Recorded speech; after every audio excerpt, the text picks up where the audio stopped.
Hello everyone, welcome to a new stream. This is Mael Duin, small streamer from Australia that plays puzzle video games.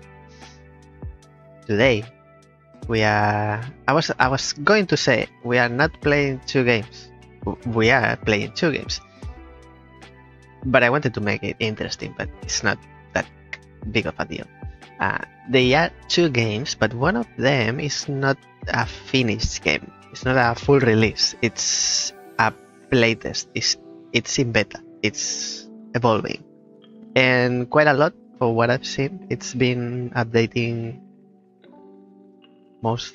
almost twice a week, or at least once, but twice or even more times. So they are working on it, and it's Demon Bluff, which I have played because I wanted to make a demo gameplay like the ones that I publish on the channel.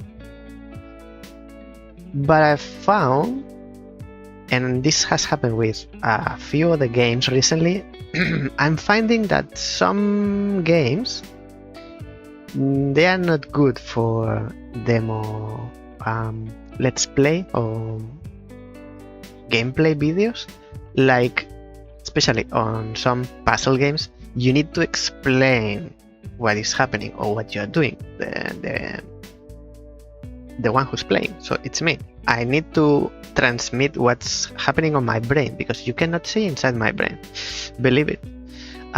So I need to vocalize my thoughts. And some games, they are quite visual, so whatever I'm doing, you are seeing the same, like a point and click adventure or first person puzzler or puzzle platformer. But there are other games that, especially on puzzle games, you could stare at the screen and nothing is happening. The action, nothing is happening on screen, but in my brain, in my mind, something's cooking, and I need to transmit to the viewer what I'm cooking. I believe Demon Bluff, it's one of those. So I didn't publish the video, and instead I wanted to play it live on a stream one day, and it's been around 2 months maybe. New release after new release after new game, and final releases or new game releases take priority rather than Demon Bluff, which is in development. So this is the first opportunity that I had to show you Demon Bluff. Actually, I was supposed to show you another game, but because some technicalities, that's happening later, probably next week. And in any case, you'll be seeing that game, and instead I took the opportunity to show you Demon Bluff, which is also good. I'm wondering if a playtest can be game of the year. We are at this level, my friends. We are at this level. I'm thinking it's very interesting.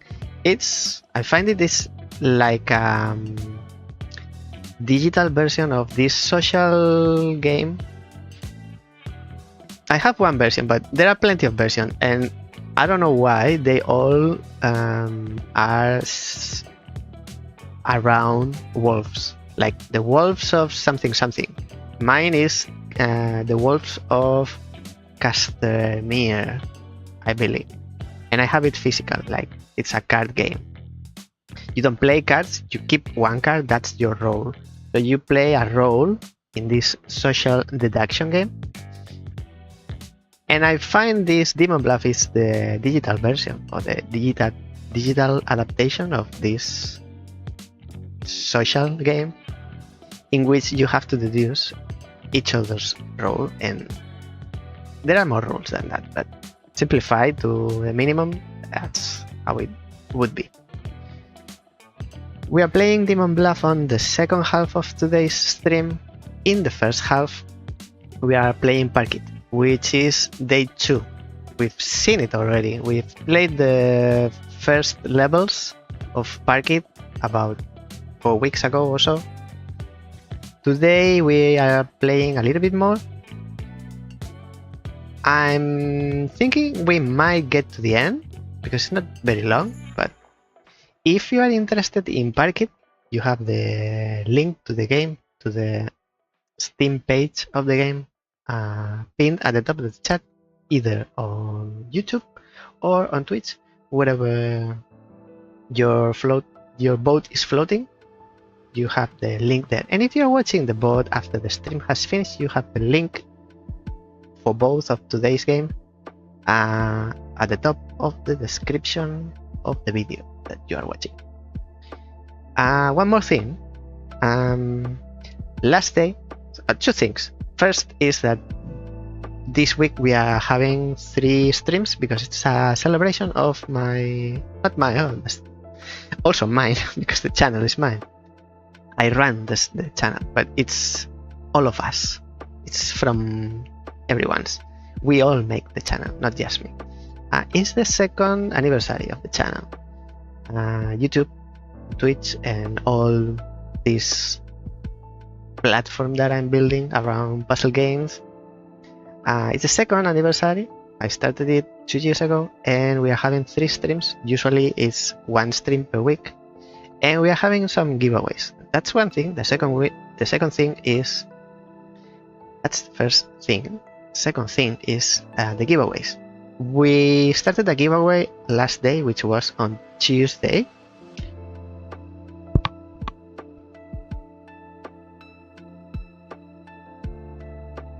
It ran away. It will come back. Excuse the interruption. Last stream was on this week on Tuesday. We were playing Worm and Cypher Zero, and because we started playing Worm, which was quite fun. It's a good game. It's decent.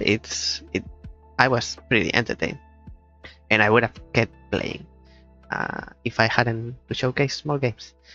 I'm having a few keys from the developers. It's Noble Steed Games.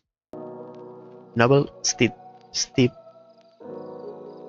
Games. Thanks to them for sharing some keys to give away. I started the giveaway last day because we played Worm for the first time. Unfortunately, seems like nobody wanted the key. Nobody wants free games nowadays. Nobody visits Epic Games Store every Friday. No one. So I'm carrying away or moving still have the key to give away. Because I don't have a massive attendance live at least. Some people watch the bots when they are not live, after the stream has finished. I don't know for how long, but at least I have the visit of a few.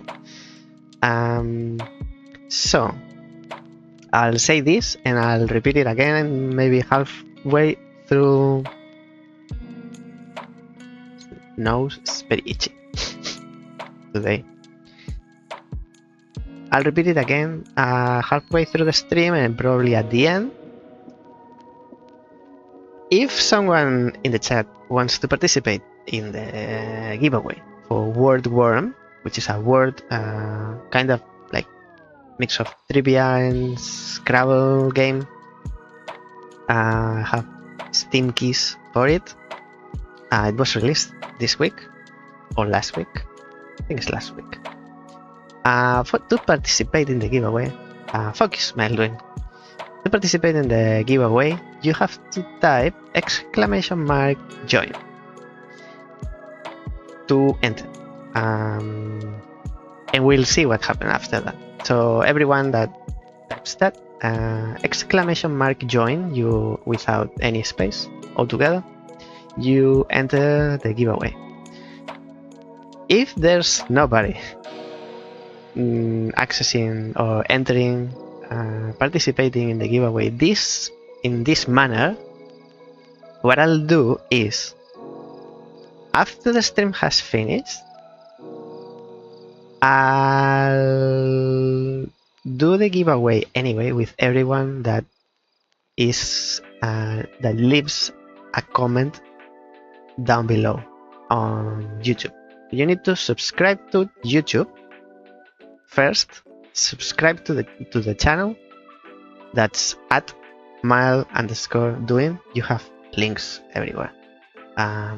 If you are watching this video, you already are in the correct place. So step 1, subscribe to the channel, and step 2, leave a comment on this video, on this bot, and then I'll do a giveaway. Let's give what, 1 week,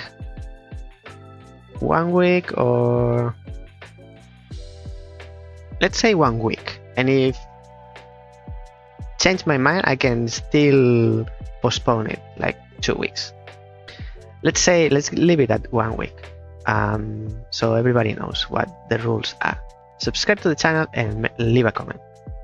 About the first step, for me to check that you are subscribed to the channel, you need to make sure you have your subscriptions public so that I can check. If your subscriptions are not public, I am unable to see you. So if I have 200 YouTube subscribers and you subscribe to the channel, I have 201, but I don't know who that one is. For that, you need to make sure your subscriber list is public, which I don't know by memory how to set that. But if you Google it, I'm sure you can find it very easy. You'll find the steps to make it public. Because why would you have it private? You might have your reasons, but it's not like I feel it's not like a big deal. I'm not looking at your who you follow. I just need to know that you follow me. Whoever you follow besides the channel, it's not my business. So to summarize, right now, live, ! Join in the chat. If you are live. If you are not, if you are watching the bot after the stream has finished, you subscribe to the channel on YouTube. If you want to follow on Twitch, I won't say no, but I'll appreciate it as well. But the rules are on YouTube. Subscribe to the YouTube channel and leave a comment to this video, and then you enter for the giveaway of Word Worm, which we played last stream. If you want to check it, you can go to Steam and check it there, or check me playing it in the previous stream. Mael Duin, I think you have already talked too much, and this is a let's play stream. Let's play. Where is my camera? Park it. Let me move on to the correct scene.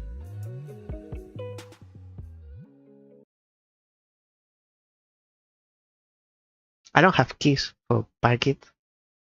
I have my car parked, but I don't have the keys of the car.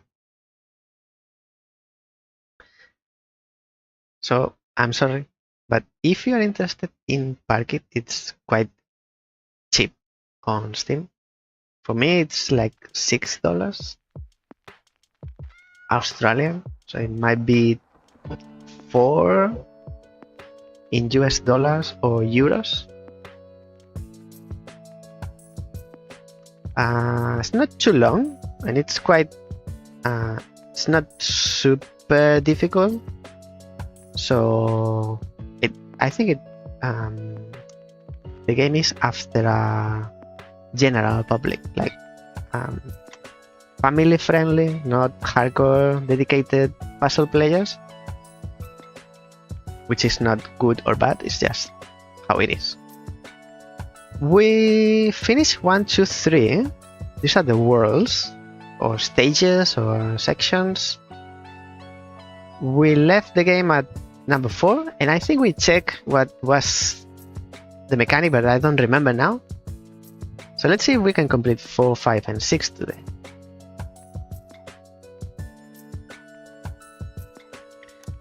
I'll go back to here. Oh, I remember now. Space to change the car. Okay. So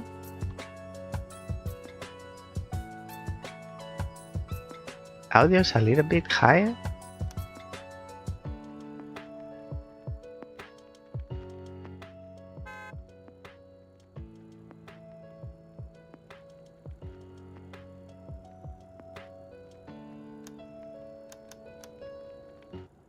So this is the music. What's this? So this is ambient sound. And this is the music.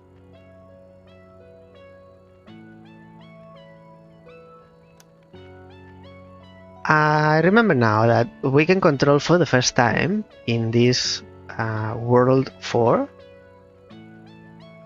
We can control 2 vehicles. Now the problem is... Not the problem, like, well, yes, the problem. The quid of the question is which one goes where. This is the first level, so it's very easy. So the only solution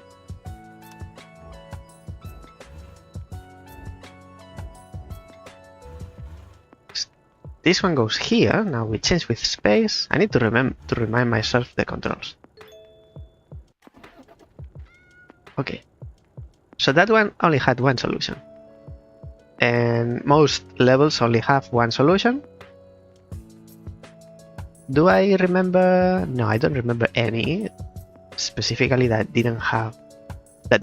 had more than one solution, but it can change.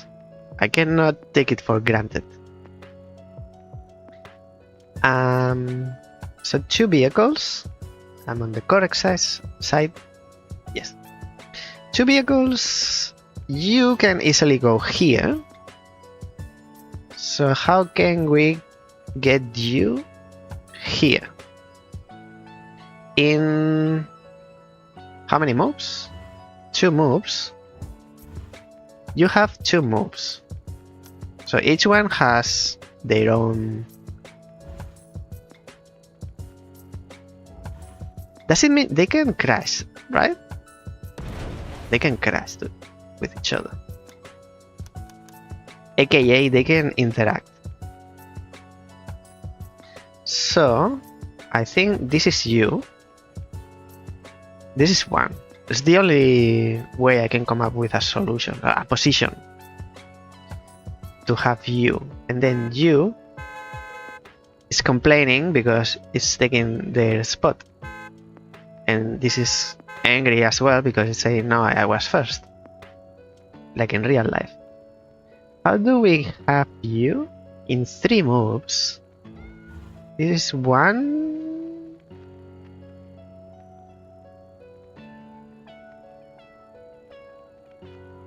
This is 2, and that's it. How can we have you? Maybe we have you first. Like, we know the other one. The car and the van. We'll call you the van. You are more like a van, and you are more like a regular car. So maybe we have you first, like this, and then we have you, like we did, like this. Okay. So there is an order. There is an order. We have oil 4 and 5. Okay, let's see.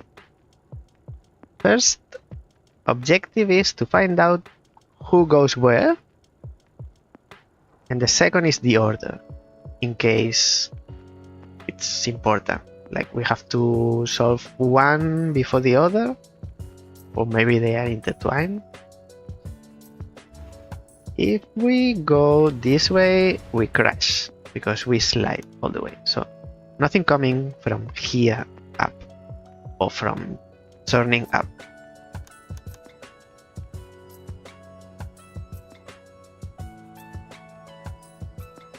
So you can only move like this way. Not this way, it's marked in red. But we can do this. Still have 2 moves.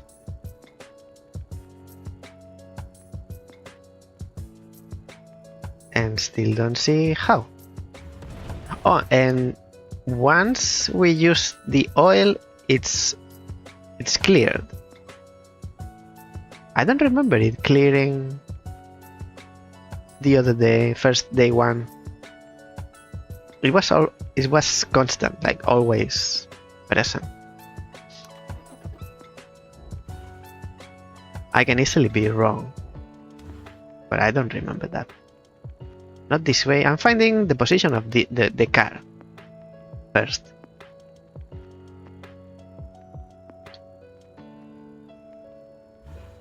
No, I didn't want to do that. So we can clear. Maybe clearing the oil makes it clearer.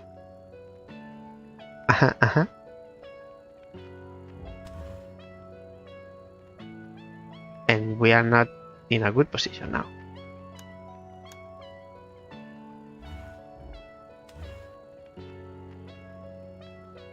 Let's think of the previous state. Like, we need to be facing east with the car, facing east here, or south here, accounting or not with the oil. It's irrelevant because we are not taking into consideration the number of moves, just the position. We could be here, but then we need the oil removed. Okay, so I visualize you here and then going backwards to this position. For that, this oil needs to be clear, and then if you are here, like I'm visualizing, you have no way to go out. So you go first, and what you do is clear this oil, I think, somehow, for the other car.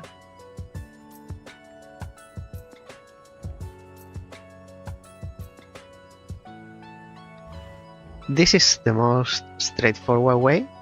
Now you still have 2 moves.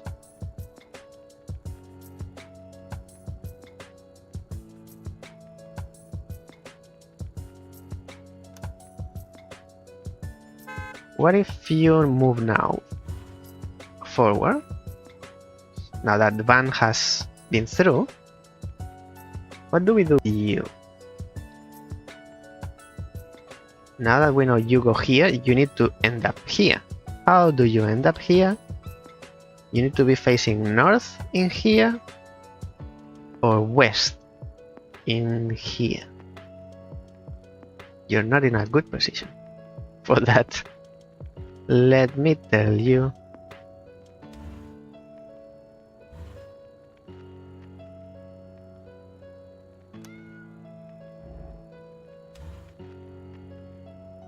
Still 1, but I need more than 1. No, I undid too much. Forward and change.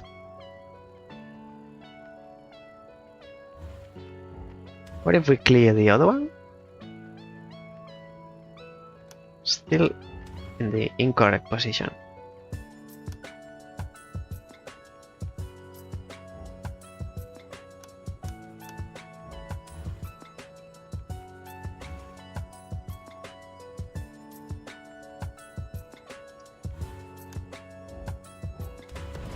Then you crash.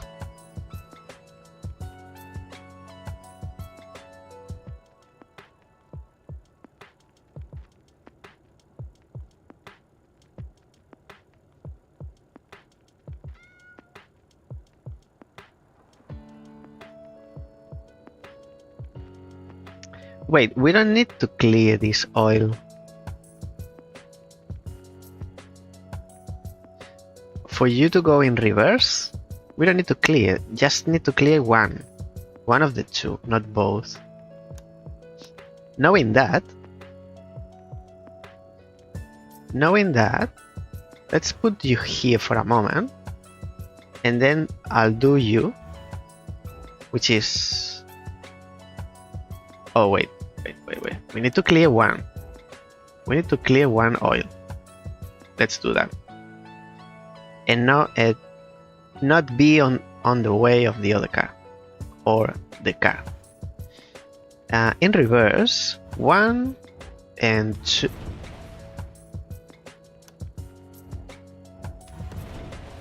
Oh, because first you slide and then you turn, so it has to be the other oil. Now, so it's not this first oil; it's the second one. First you slide, then you turn.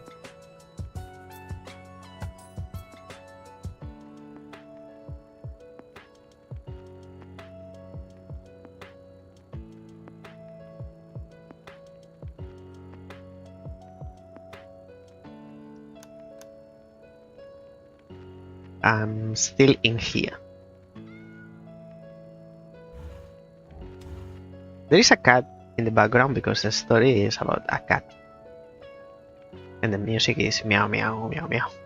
In case you are wondering, why is there a cat? Or it sounds like a cat. So first you slide.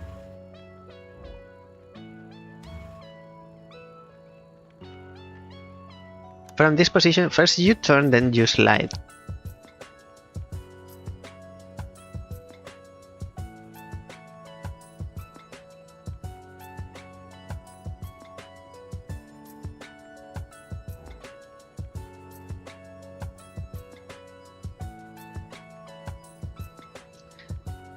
So even if we clear the second oil,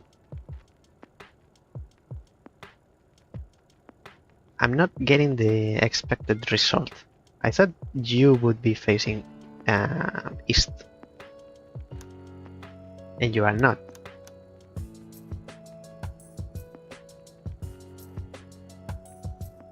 If you are next to the oil, first you slide, then you turn.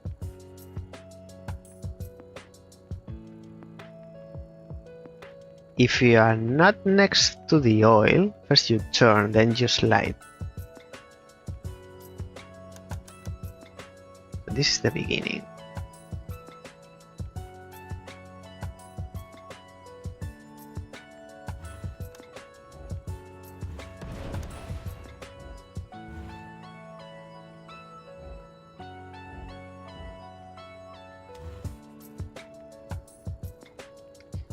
And we have two moves. I can't have you in any of the two positions in 2 moves. So this might not be it. What about this? Can I have you in 3 moves? Since we come from down below, next move would need to be up. And from here, I can't have you in any of the 2 positions in 2 moves.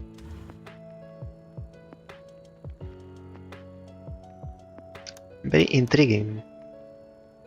So if it's not this or this, it needs to be this. But then the bank can't move. Or it could be this as well.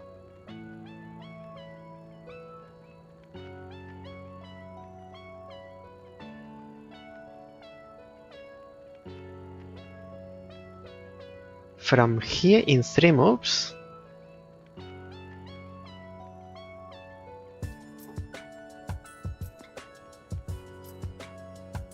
one, 2, 3. So if you please can get out of there and remove that. Now let me check if I can have you in 3 moves. This is one, This is 2. And this is 3. We have 1. Okay. Now that we know we can do it, let's check with the band. What does the band do? You have 2 starting moves. This is 1 and this is 2. And since you go here, you need to go here. But for the car to go here, this oil needs to be cleared. And not this one. So from here, let's get clear the oil.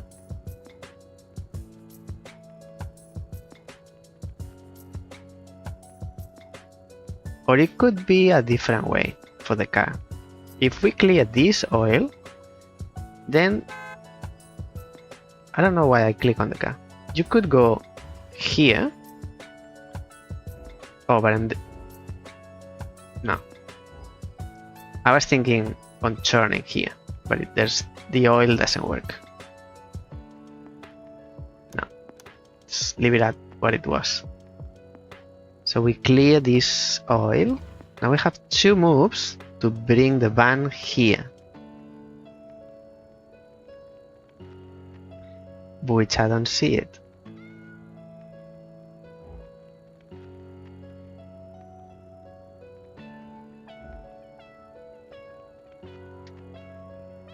Wait, what's the other one? It was the other one.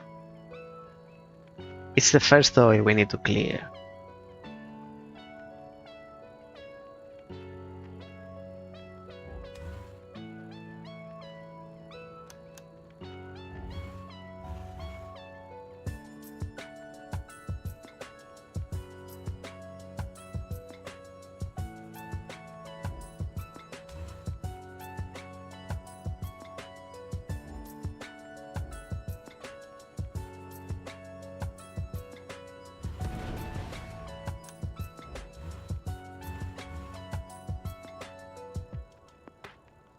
Zero? How did I do it before?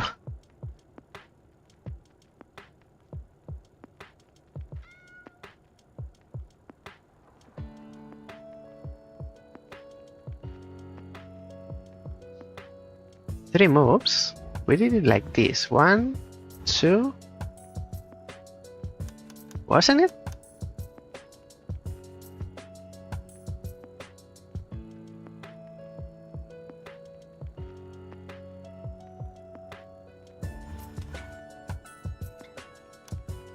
But it was the other oil.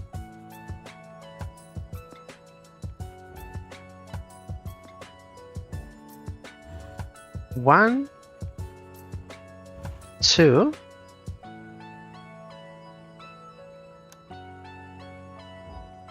I need to get the van out.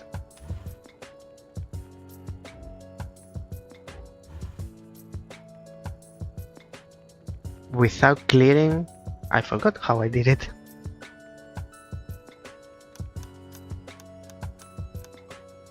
So this is the start of the... You go here, and then we did 1,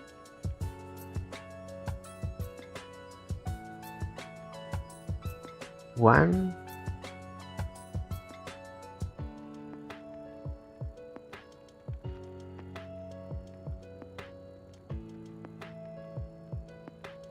1, 2, and 3. So we clear this one with the band. We clear the second one.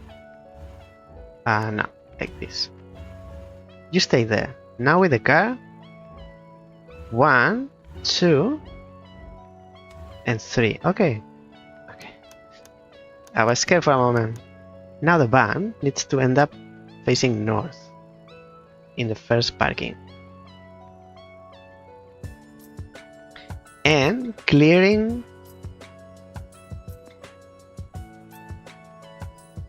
the first oil. Not the first, the second. Second is this one.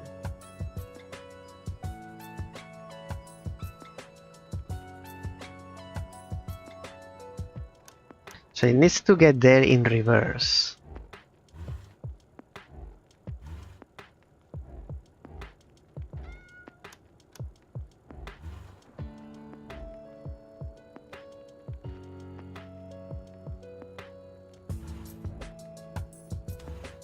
It's the only way, like this.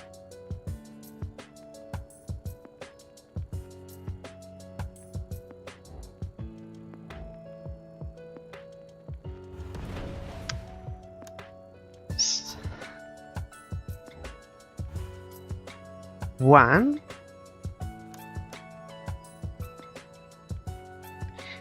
Why do I have so much trouble with the control? Now you facing north in the first parking in 2 moves without using the oil.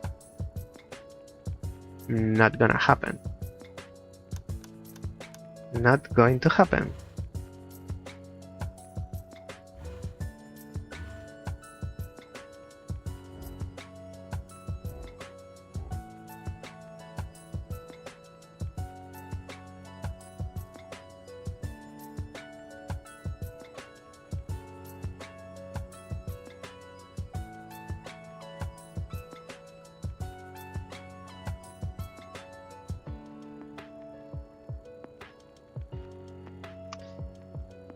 Let me see. You can't come into this parking moving forward. So you need to come backwards. Whichever. To be here backwards, you need to come from this position. Let me do this. We could change the camera. Yes, it's much easier.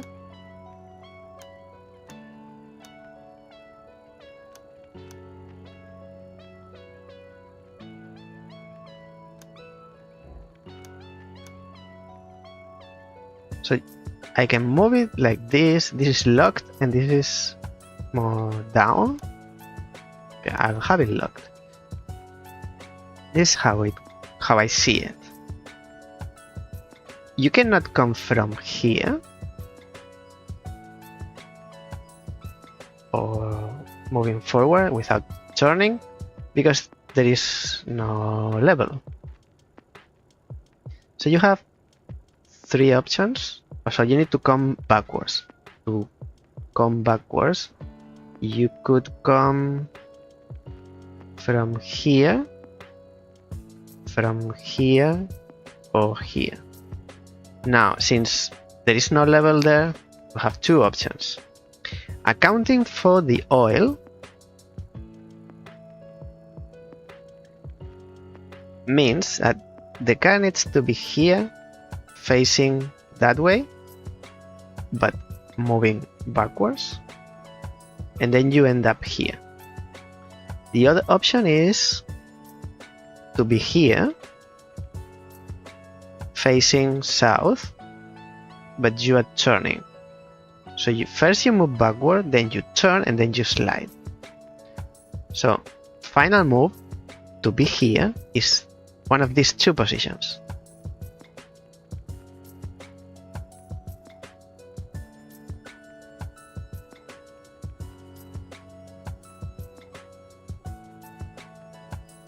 For you, someone could come from here or from here. I believe turning, going like arriving here, coming forward, driving forward, it's going to be a problem. This is not possible.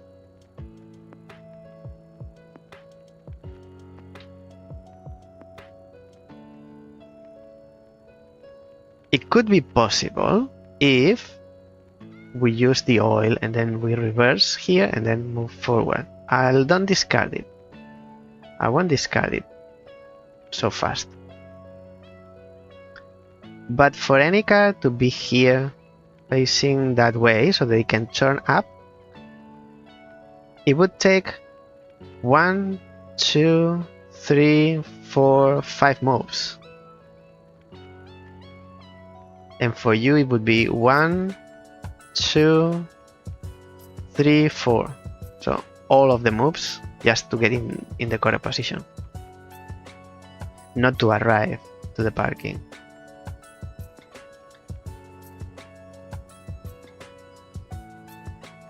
So I won't consider the option of going forward. But I don't discard this. From here, facing north, but first we come from here and in reverse. If we manage to get into this position, which I don't think so. 1, 2,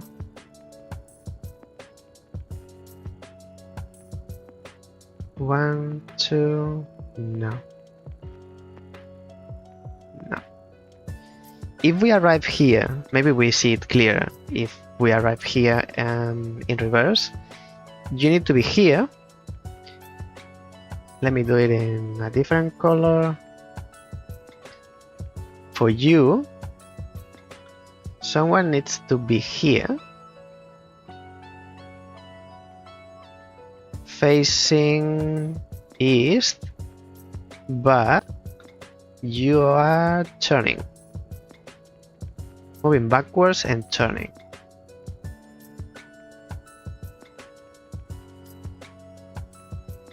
That's one, and the other one is from being here facing north, which is also very probable, very improbable, because you need to be here, to be here facing north. You're not coming from here, you need to be here. I'll do it quickly because I'm going to remove it. You need to be facing west and you need to turn up. Can you be here facing west in not too many moves?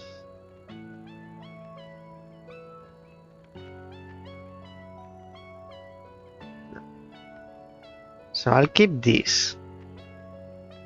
How to bring one to be here facing east? Actually, both need to be here facing east.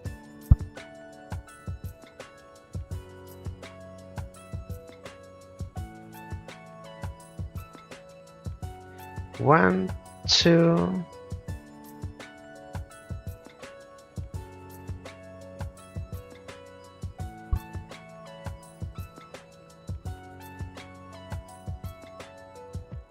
If only cars could move sideways.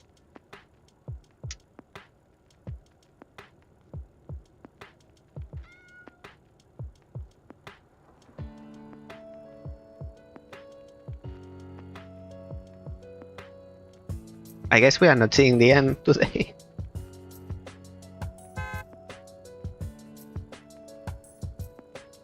So here facing east.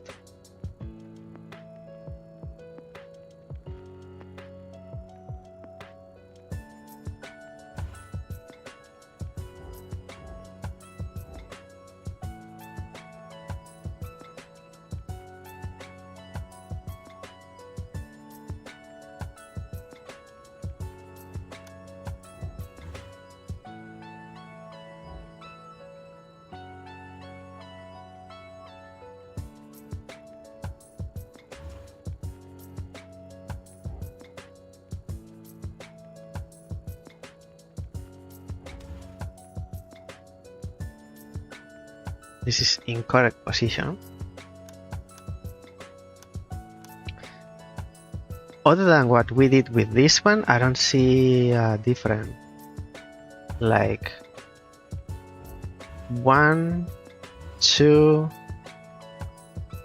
and last one without this oil.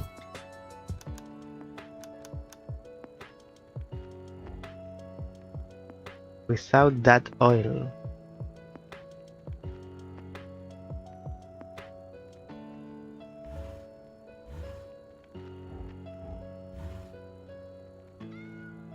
the second oil. But we need to keep the first one.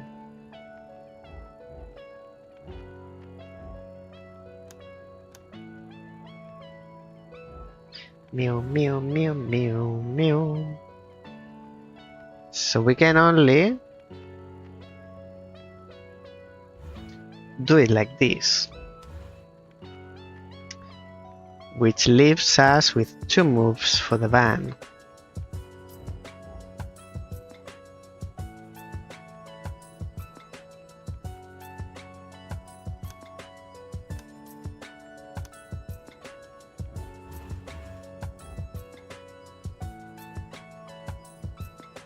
This could be a solution for the ban. Now the ban has 3 moves, 1 and 2, and it's in the correct position.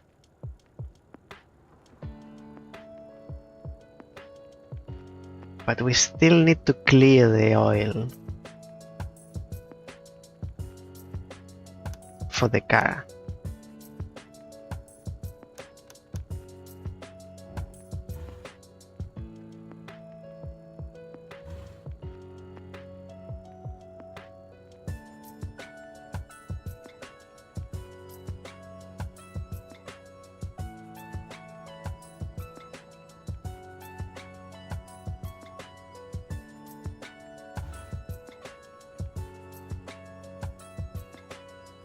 One and 2, and we have 1 move to spare with the ban. That's suspicious.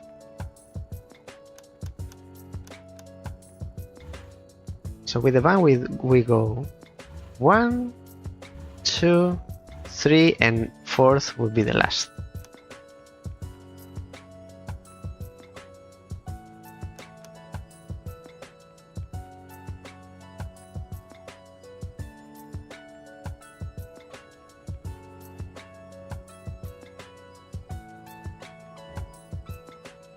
We found 1 solution for the car, 1 solution for the ban, but it doesn't apply to both at the same time. They are 2 separate solutions, not combined.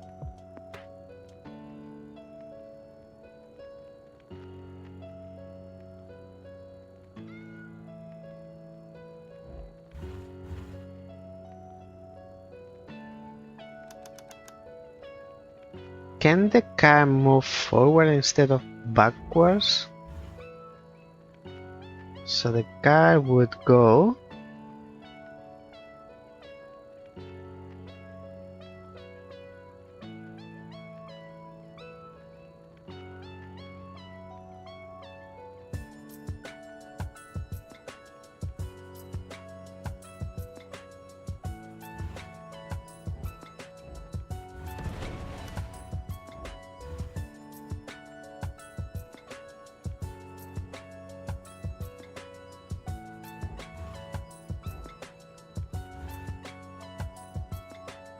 now we have 1 move to spare with the ban.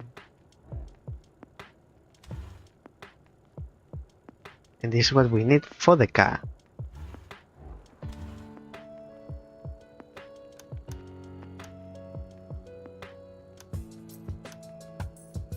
This is interesting. If they are in this position facing north, they can get to a solution.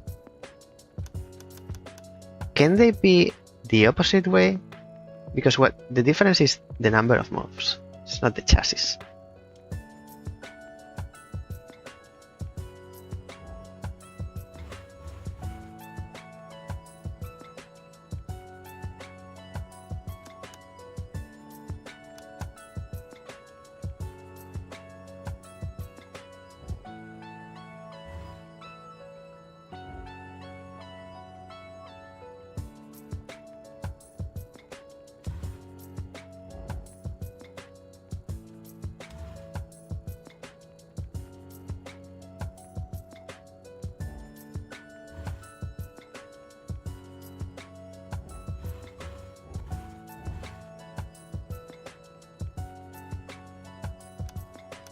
It's the closest we've been.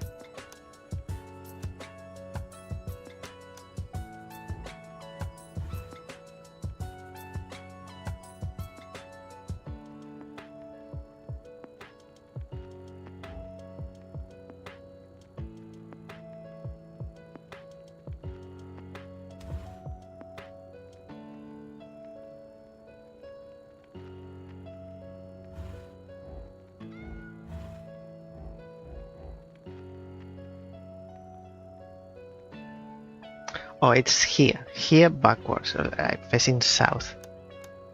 Facing south in here. And then from here backwards. But now, how do we get the ban? We don't need to clear the second oil, we need to clear the first one.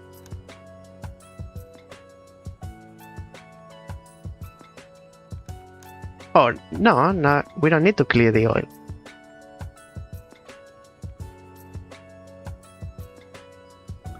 So you go here, here, and then backwards. And now we have room for the ban. We already know what the ban does. So it has one move extra. Interesting for a pathfinding game.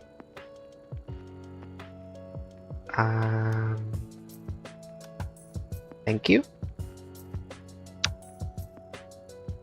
We finished the level, unbelievable.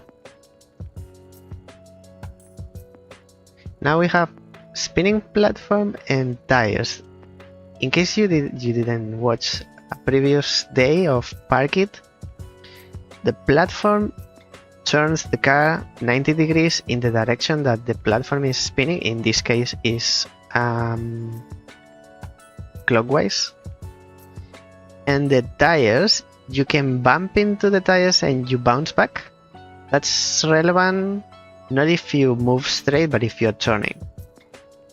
It's important. And both parkings are facing west.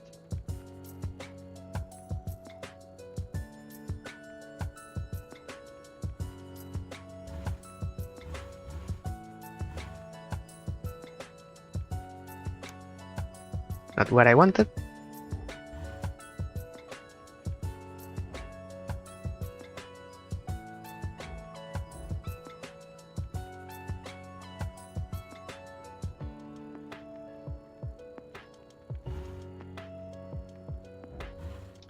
We have one, and then the other one.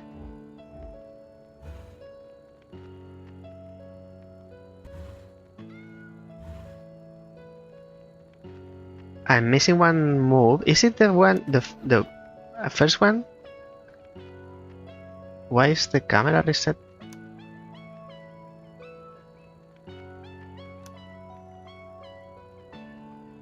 So what the bandit is 1, 2, 3. No, it doesn't matter. So maybe you don't go here. You have 5, maybe you go here, and then you go here. For that to happen, you need to end up facing west in here.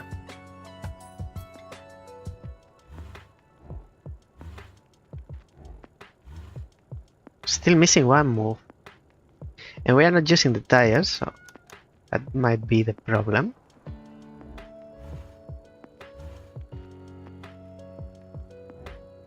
Or maybe not. So we have one, and we got the other one. How was it?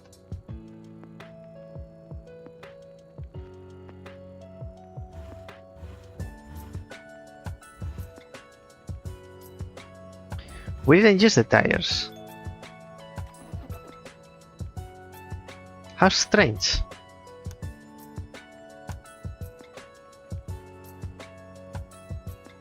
You can easily go here, although you have 7 moves. Something makes me believe this is not the case. So you go around and you go here, and the ban goes here. How?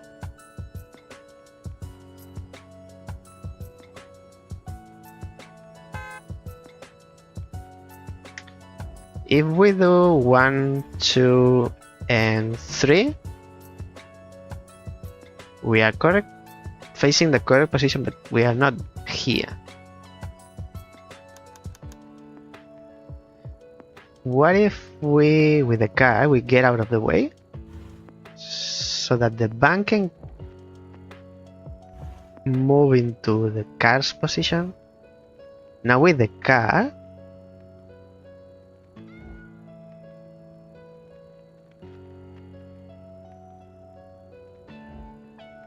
I'd like to get out of here with the car.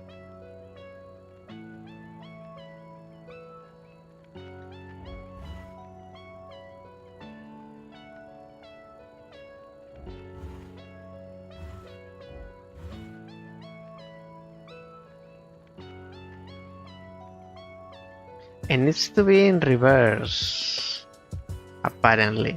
We can't come in here forward.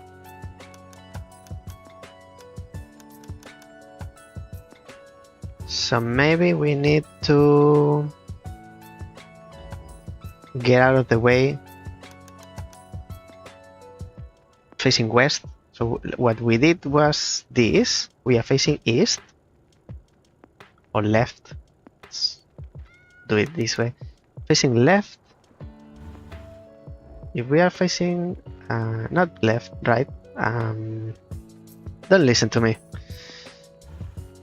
If we do it this way, we can reverse all around the tires. With the van, we get here, and then we reverse with the car.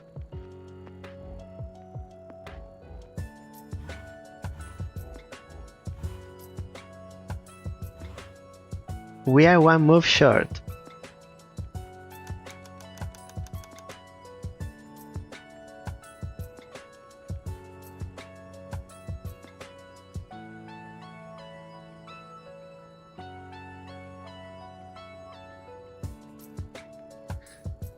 How is this possible?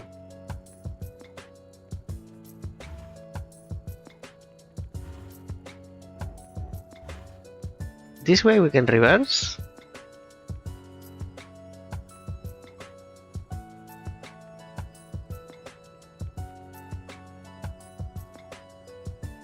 And the van goes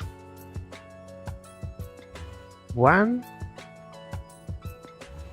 2, and 3.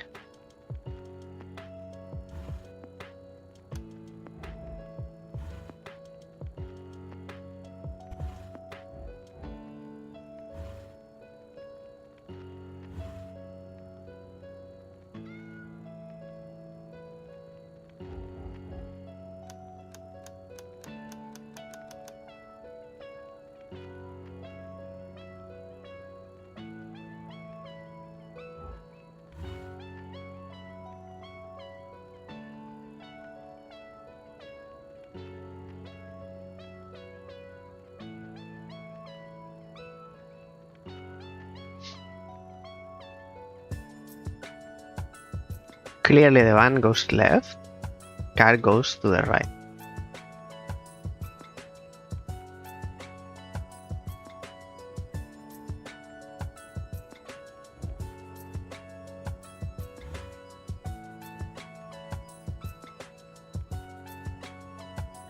The car doesn't need to get out of the way. The car can stay there. The van can do 1, 2. Oh, it's facing the other way. That's why.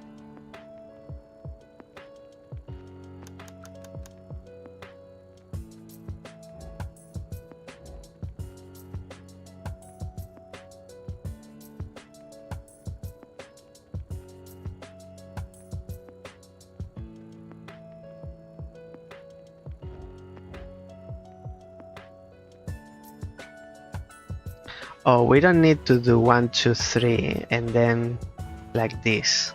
We're using 3 moves to get in here. We don't need to use 3 moves, we can use 2. 1 and 2. Now 1, 2 and 1 more for the van, and you reverse all the way. Now you have 1 extra move.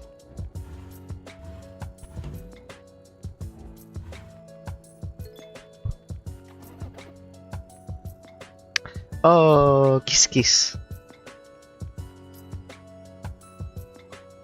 So the van goes here, the car goes here. The van goes 1, 2, nothing else. So the car needs to move out of the way. We can only do 1, 2. Now only with the car.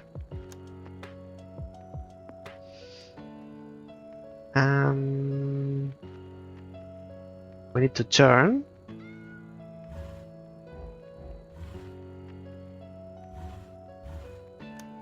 Of course, it wasn't going to be that easy.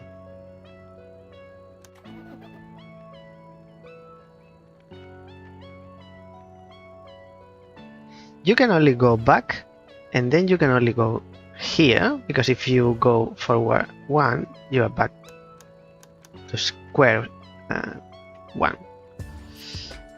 So you go here, and then you can't do anything more. You can reverse your moves.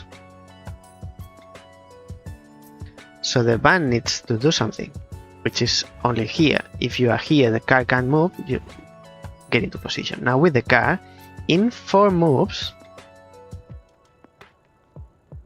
1, 2, 3, 4. Yes. So it's 1, 2, 3, and 4. Like the car brand, the car maker, Ford. North American car maker.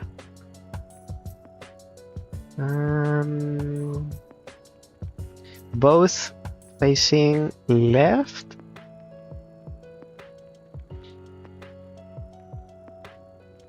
It's interesting because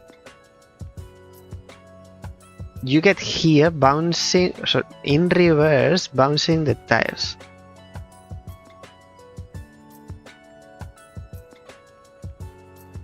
Interesting.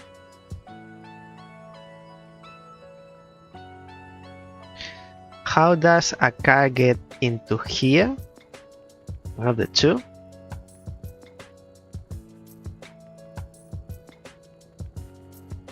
Okay, let's start with the car.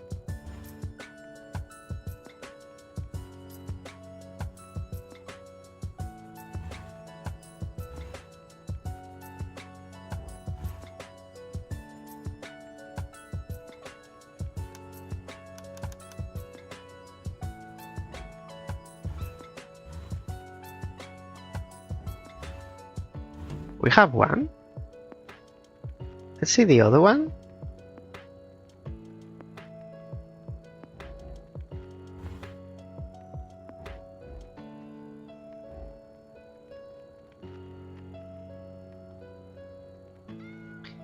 You need to go in reverse.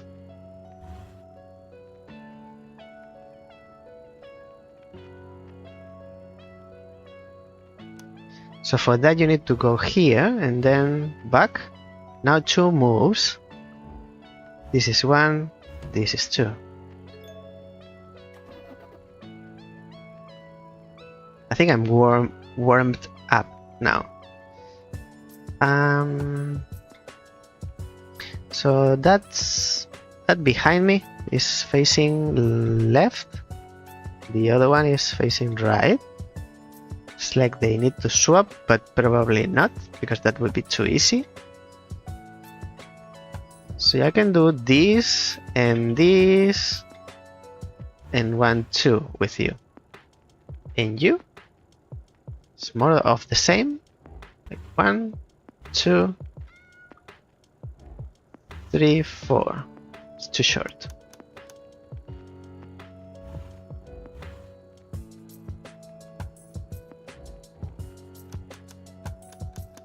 So the van goes behind the car. And the car goes behind.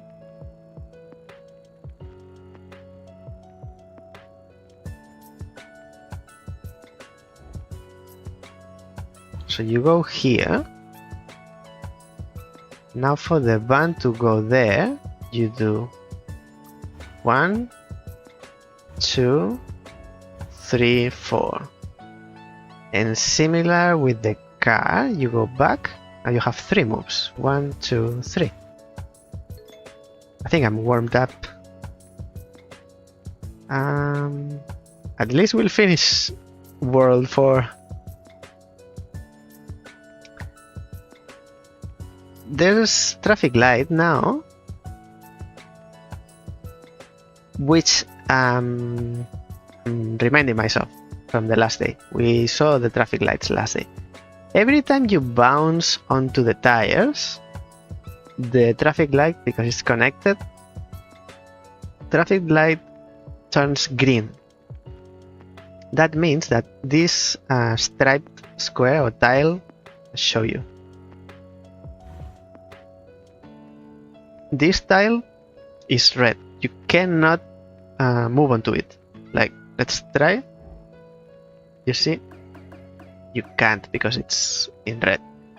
So you need to turn traffic light in green to be able to use this tile, this square. You turn it green by bouncing onto the tires.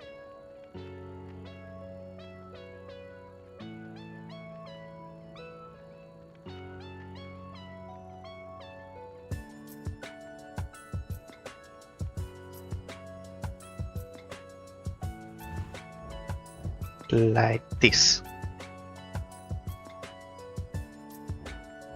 But now the van is trapped, cannot move.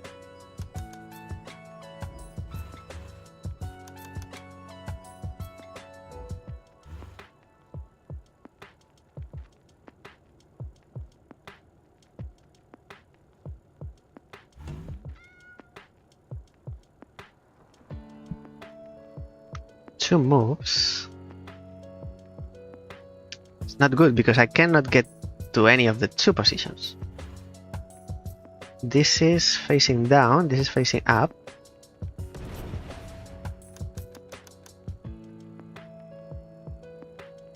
So it's the car that activates the traffic light.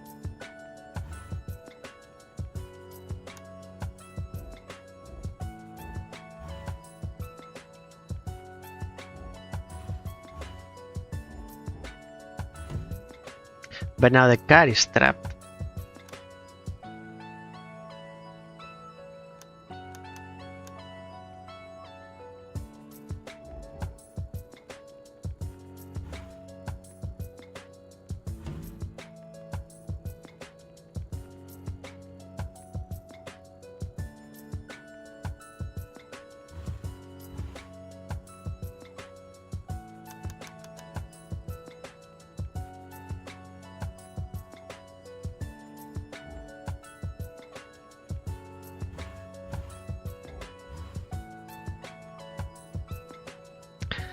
I can get you now here.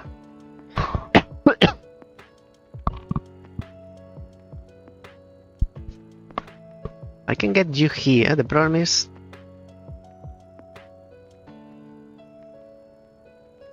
how do I turn this green?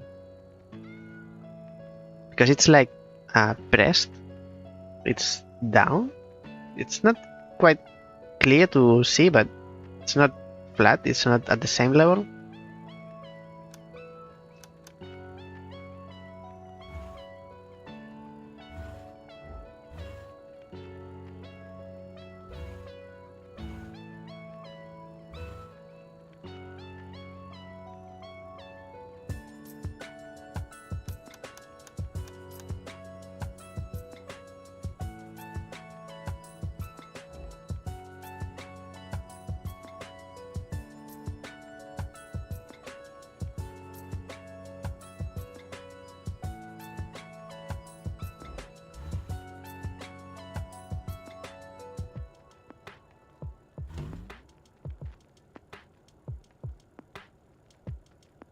It's the same as before. The other thing is like from here. To get to the platform, we can do it from here or from here. From here or from here.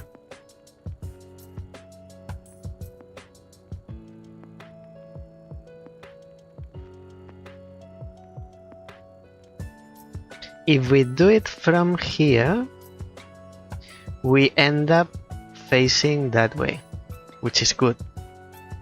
But we use 1, 2, 3 moves. From here we use only one, but we end up facing that way, which is not good. This is not good. So we need to do it from here.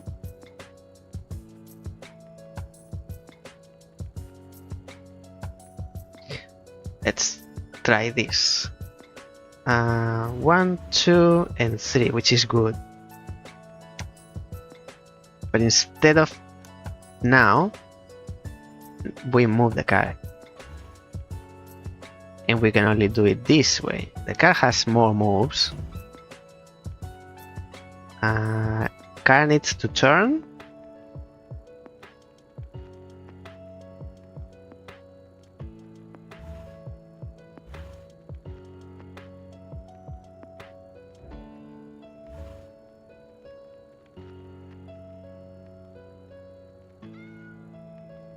Not exactly how I envisioned it.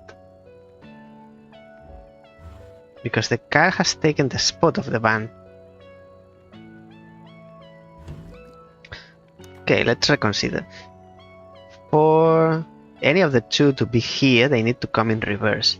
Because there's the spinning platform and it's clockwise. That means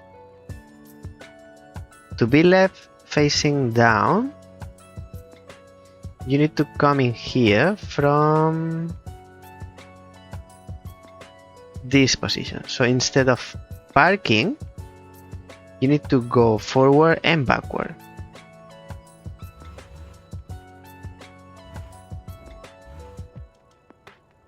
The car has 4 moves. Backward.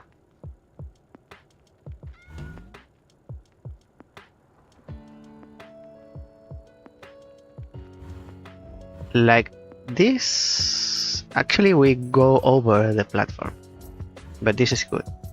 And now we can bring the van.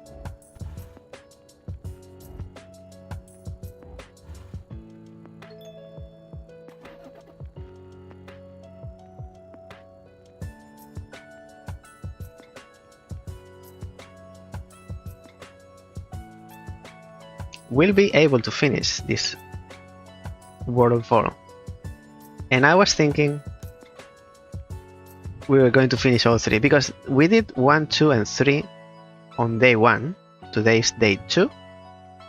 I thought maybe 4, 5, 6, but obviously not. They get harder and harder. We are in number 10, right? We're in number 10. Number 11 is accessible. In case you get stuck in number 10, you can skip it. So there are 13. Okay, I wanted to check that. So we have 4. Probably we won't finish, which is not a problem. Traffic light, tires, and I want to see the whole thing. Stay there. Much better. Both facing up with this tile in red. Wait, it's not pushed down now? It's at the same level?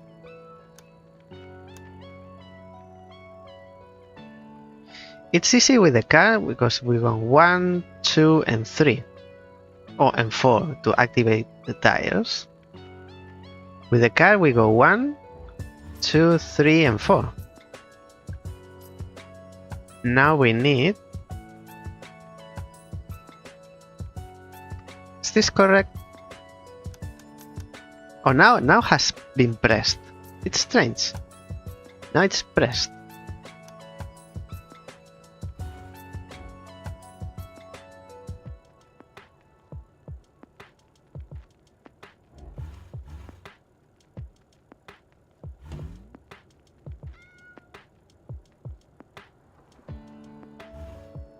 And if we bounce again the tires, it goes to red again. Just if you were wondering.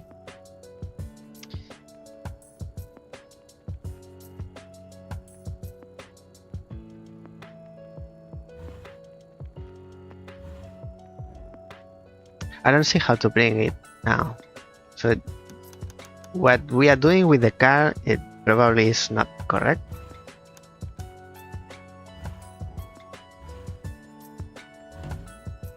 And now we have one move, so no. The car needs to move forward and forward.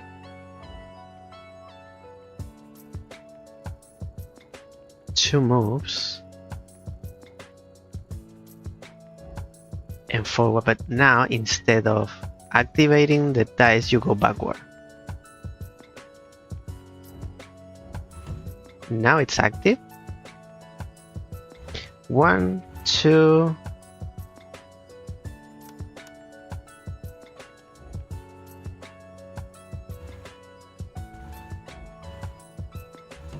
There you go. Both.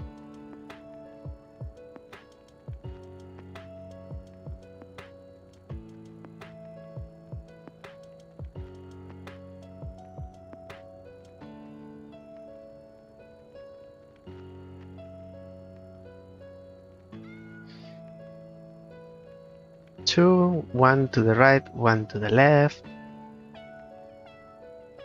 There's a spinning platform which is in green because the traffic light is in green, so that means that if we touch the tires, we can't use this platform. And obviously we can't go over the cones.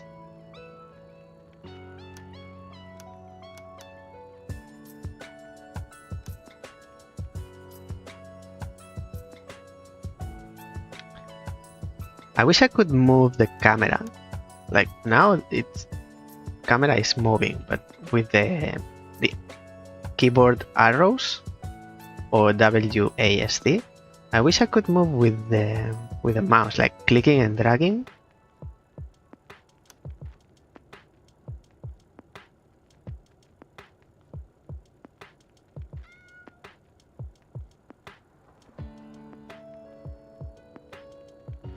To get to here, we need to be facing up in here and then in reverse. To get to this position, we go 1,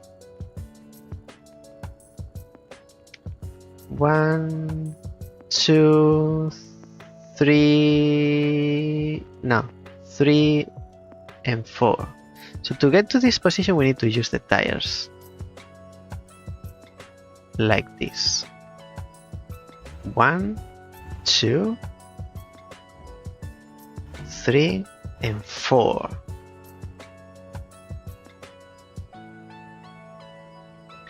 Now how do we get the other car? I think that by now the band should be here, and then with one move left, reverse and get there. So let's see if we can get the van without using the tires. Get the van in here facing up.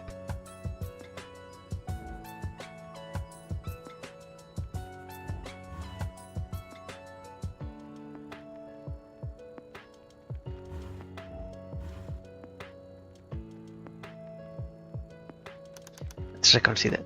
For the van to be here facing up, that means the van comes from here, it's looking left, so the platform spins and puts the van facing up, and it goes 1, 2. So you need to come in here in 3 moves and face left.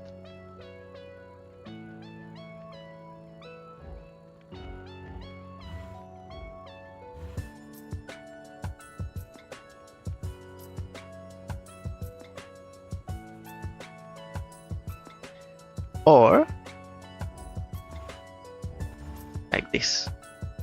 Now the van is there facing up, which is good. With one move, we can put it on the tile below, which is this one, facing left. Now let's bring the car same as before.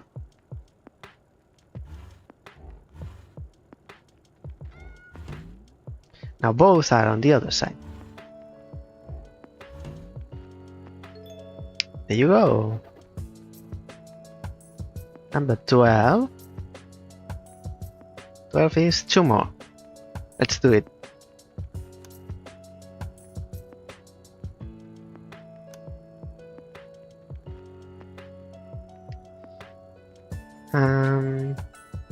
One and 2.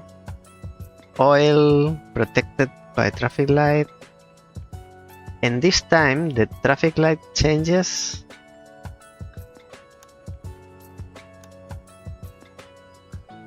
when we use that tile, when we go through here.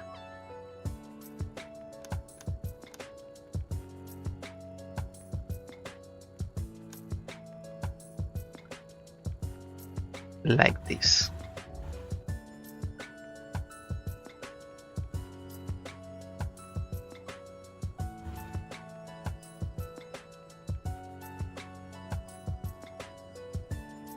Like that, but I mean, not exactly like that.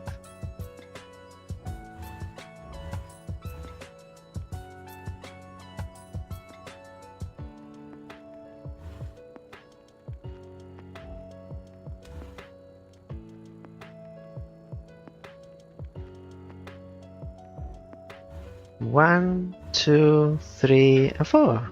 Hey! Didn't take too long. Too many tries. This last level in World 4. Let's make it last, or maybe we check first one in World 5. Right, and up. So we need to use the tires, otherwise we can't go through.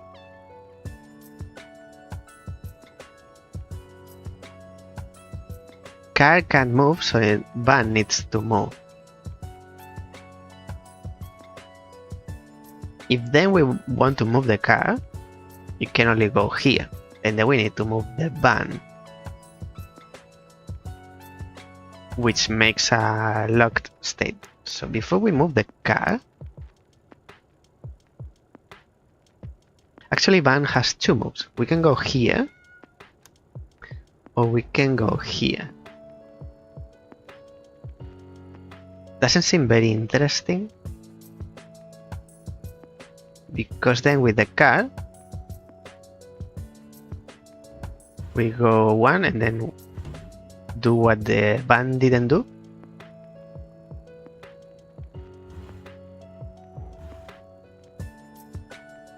Two moves, 1 and 2. Maybe let's see if we can finish with the van. And we cannot, because you... Oh,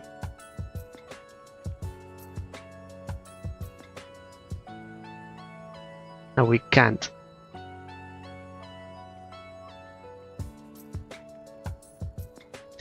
To get to here, we need to be facing down in here. So let's do it the easy way with the van. And then... Oh, too many.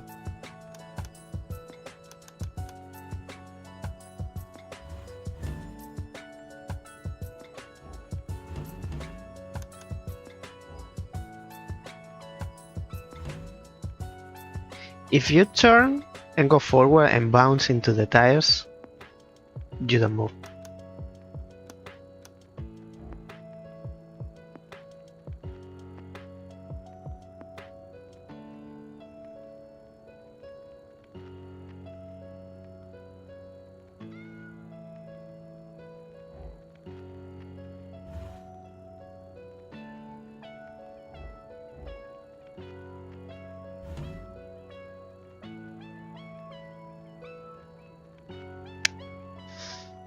I don't see it, because 1, 2, and not good. And 3, no. So it's 1, 2, there's 1 left.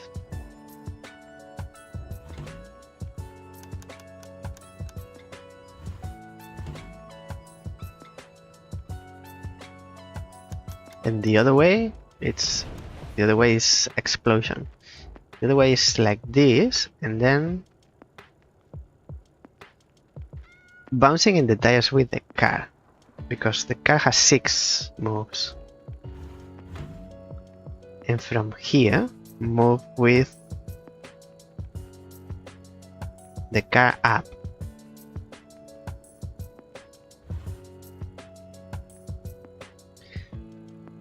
One, 2, 3, and 4. So the van goes here. Or 1, 2,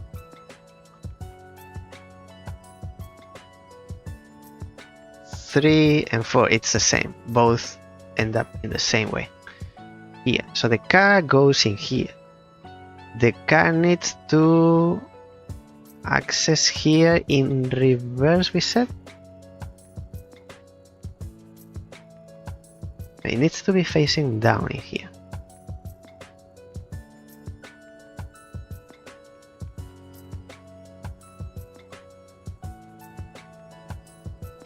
Wait, so you are facing right in here because you come, okay, so from here reversing, that's right. To be here, it's 1, 2, and 3. Oh, the van can come in here because it's reversing.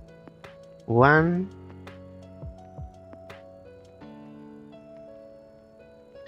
oh, it's facing down, it's reversing.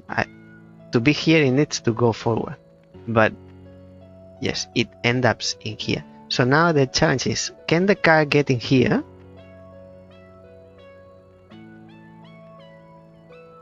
In 3 moves. 1, 2, and 3. Both can go. So the van first. You here.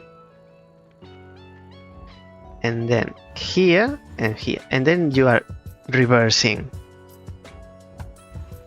You are in position.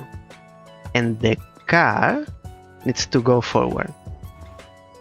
Now reverse and forward again.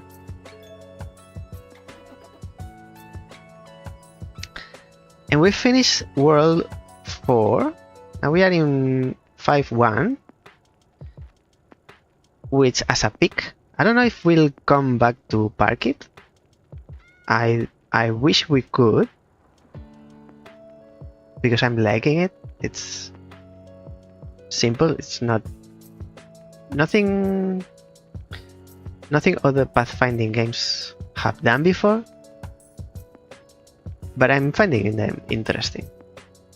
Not too many mechanics and the perfect amount of difficulty. And still, I'm guessing World 5 has this mechanic of breaking tiles, which is like Chinese road.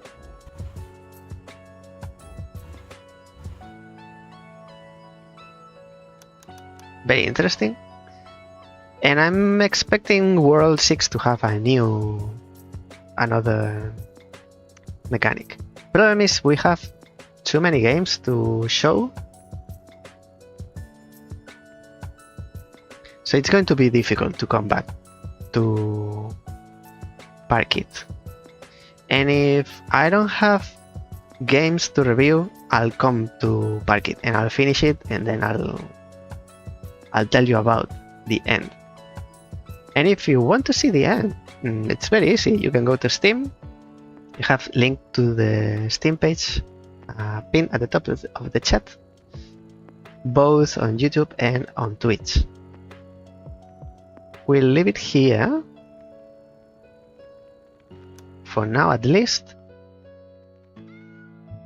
Finish we did 1, 2, 3 first day, and we did 4 today. Was it because we played whole stream of Park It? Let me check. I'm curious. I don't think we did a full day. No, we played Park It first, and then we played Vertigo. On day 1 of Park It, we did the first half of 3 hours. It's an hour and a half. We did the first 3 and then 4.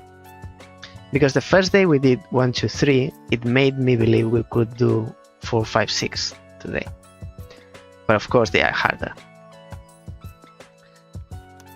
In any case, I think it's very interesting. Very well put. Let me change everything, all the links, all the layouts, all the labels, or you know how it goes. We'll come back here. And I'll have to do a reminder. Now we're playing Demon Bluff. And let me change the links. Find Demon. Actually, can you find Demon Bluff? Demon Bluff.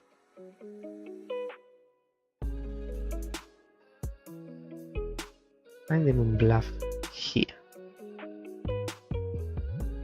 Let me check because Demon Bluff it hasn't been released. It's a playtest. So you need to be approved. I don't think there's any problem. I don't know if there's like a limit of playtesters. I don't know. Let's check if the playtesting is still open.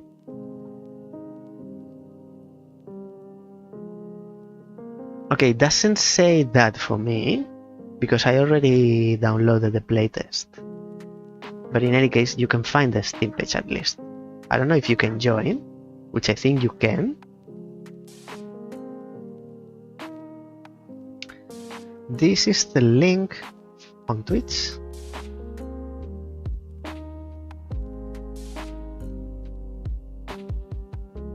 And this is the link for YouTube viewers.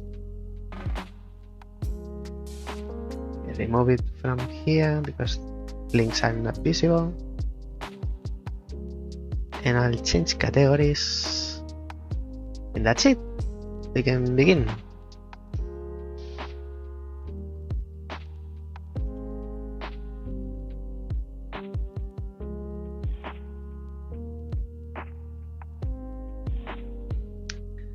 This is for Twitch, and I have only YouTube left.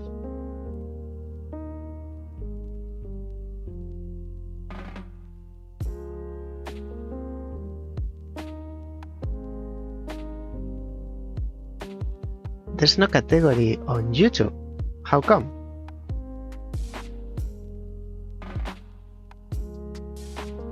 It doesn't exist. Interesting. So I can't change the category on YouTube because category Demon Bluff category, it doesn't exist on the database. And as I believe YouTube gets the database from Twitch probably. This how is it called? IGDB, Internet Gaming Database or something like that. It's a database that's run by Twitch, which in turn is run by Amazon. Okay. Before we start Demon Bluff, which it will exhaust my voice because it's a lot of talking. Not like Park It. Park It you can watch and see the action, although I'm explaining what I'm doing. But Demon Bluff, as a puzzle game, it requires a lot of mental processing, not much is happening on the screen, but it requires me to explain many things, to keep all the deductions in check. Before we move on to the bluff, let me remind you that there's a key giveaway for Word Worm. Word Worm, it's a trivia Scrabble mix game, word game. I'm running a giveaway. If you want to participate, you have two ways. If you are watching live, you type !join, which at this point it's guaranteed that you'll get it because it's not many participants, let me tell you. And if you are watching after the stream has finished, there's another way to participate, which is by subscribing to the YouTube channel, this same YouTube channel where you are watching the stream, not the stream, the video, the bot. You subscribe to the channel and leave a comment on the comment section below the video.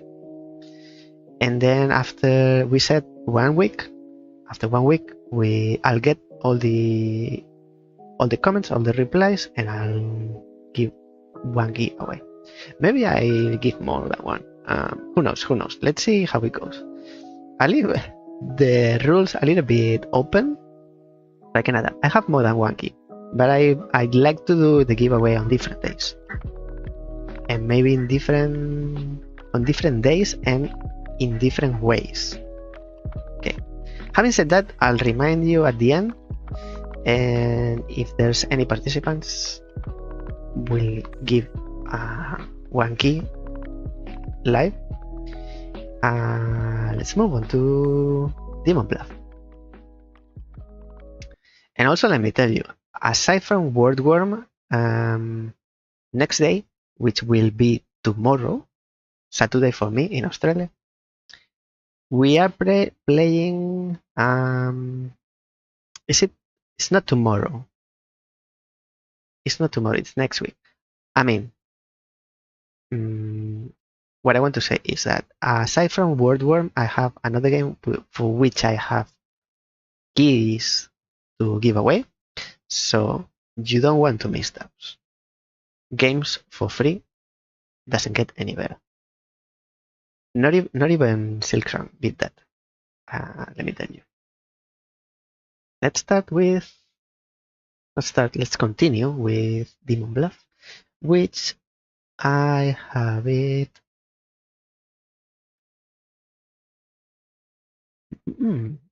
Where are you? Here. Demon Bluff playtest. So this game hasn't been released. What we are going to play, it's a work in progress. The time I played, I don't think I found any bug or any issue, at least visual, or that I noticed. Maybe some cards didn't work as intended, but at the level I was playing, it gets so complicated to keep everything in check. It gets quite muddy. Like you need to keep a lot of things in your RAM memory. So it was hard to say if it was working properly or not. My challenge compendium, we'll see. I saw all of these cards, so you don't have, at the beginning, you don't have all these unlocked. Villagers, Outcast, and now it's been a while since I played for the first time. 102%. Now I don't remember what they do. So my challenge is to start from the beginning. Because I don't know if I can do that. So this is endless mode. Let me go back. So there's only one way of playing. Wish list. This is the database settings. And let's see. And behind me, you can't see, but there's a button. Is the chair? No. There are two buttons, credits and achievements. So let's play. If we play, we have 3 modes. This is coming soon, so we forget about this. This is endless mode, which it's getting progressively more difficult. It has increased difficulty. Every village is randomized, more challenging characters and scenarios. I haven't played, apparently, or if I did, it's been removed. I don't think I played. I don't remember. Maybe I played 2 months ago. And the standard mode is reach the final village and die as few times as you can along the way. Each village unlocks new unique characters. I am at Ascension level 4, which is like level 4. And this is my best score, which I don't know if it's good or bad. If we go here, this is my issue. I would like to show you the game from the beginning. Not from level 4. For you and for me, because for me, it's been a while since I played last time. I don't remember every rule. And for you, since you might have never seen it, I would like to start little by little with you, so you can play along. There are 3 evils among all characters. Find and kill them.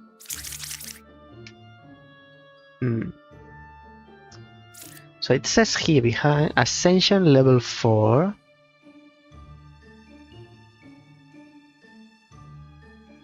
I don't think I can start from the beginning.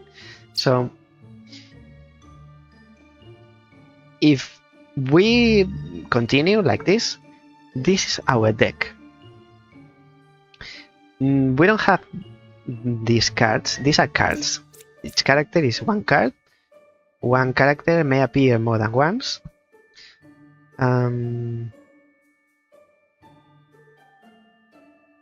Purple ones are villagers.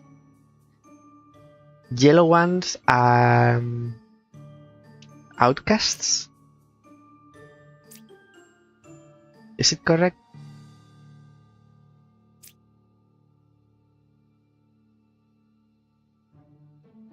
Outcast, yes, I see now.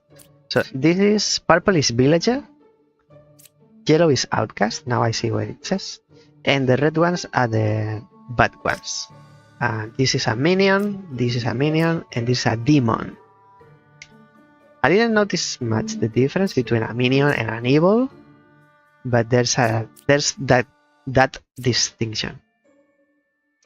I think because the reds, it can be understood as a minion. It matters if these are minions or evil, because the reds can be understood as a counselor or a shaman, but not as a Lilith.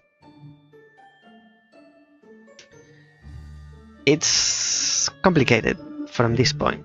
Start playing and start seeing from here, it's a little bit complicated. I wish I could start from easier level. So let me explain what the objective is. You need to... So first, these are all the characters and villagers, outcasts, and minions and demons. They are mixed, randomized in here. We can uncover them. They are flipped. They are upside down. We can flip them in any order we want. I like to go in order 1, 2, 3 up to 10. Makes me believe I have situation more under control, but probably it's just an illusion. Within these cards, we have 6 villagers, 1 outcast, 2 minions, and 1 demon, if you count the atom. they don't straight away they say I'm a minion or I'm a demon. You need to find out how. Let's uncover the first one, see what it happens. Here it says how many we've found of each. And we need to survive 7 rounds. If we survive, we are on the first. If we get to the 7 and accomplish, and we manage, we get to Ascension level 5. I believe. This is our score. And behind me, this is going to be a problem. Maybe I need to move myself. Shaky, shaky. I move it. I move it, move it. I move it, move it. Because it's important that you can see this. Where do I go? Here? Maybe here I'm less in the way because of the hearts.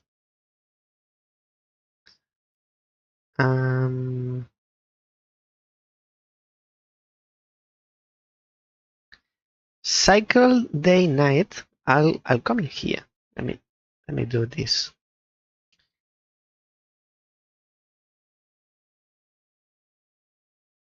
I'll change scene. I'll go here because behind me now there's a mechanic that's called night and day. It's not always active. Doesn't come into action on every round. It depends on the deck. There's a character I believe that has an action that happens during day or night. So for now, I'll come in here on the other side. Okay, let's uncover the first one. Let's see. It's a jester, which apparently is a villager. It appears to us in color purple, and it says the label here. It's a villager and it's good. Each character has a mechanic behind that character, or it behaves differently. What does the jester do? The jester, if we choose to activate, it has an arrow because it's an action you can activate whenever you want. Whenever you want to do what this character does. The character, the jester, if we use, not now, but if we use this ability, it will tell us how many of the characters that we choose. So we choose 3 characters, and the jester will tell us how many of those 3 are evil. We don't have anyone to choose from, so it's not useful for now. Let's continue, see what happens. This is villager, apparently, villager number 2. The thing is that villagers, they tell the truth. Minions and demons, they lie. Now the bishop, what do you do? Learn up to 3 characters. Among them are 1 villager, 1 outcast, and 1 evil if possible. So 2 things are happening, isn't it? Learn up to 3. No, it's only 1 thing that's happening. If you hover over the character, this is a lot to explain, and this is level 4, which is advanced, for me at least, already. I wish I could go back to level 1. If we hover over the bishop will tell us between card 9, it says here in the bubble, between 4, 6, and 9, and if we hover, it will mark with purple arrows. Between 4, 6, and 9, there are 1 villager, 1 outcast, and 1 minion. It's up to you to find out who is who. We don't know who 4, 6, and 9 are, what they do. So moving on to number 3, we uncover it. And it's important, the order, because sometimes you can't flip the last. I always left last at the top, always did this way. But you might want to choose differently. And we have the lover. The lover is what she does. It says to the right, learn how many evil characters I am adjacent to.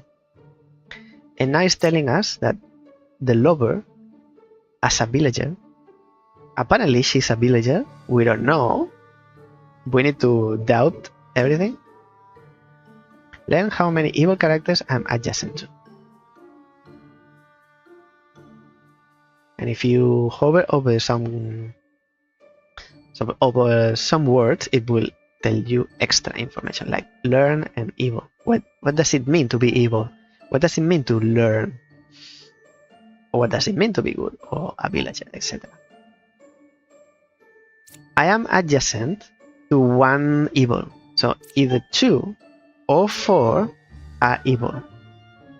But that is correct if you are telling the truth, which we don't know. Number 4.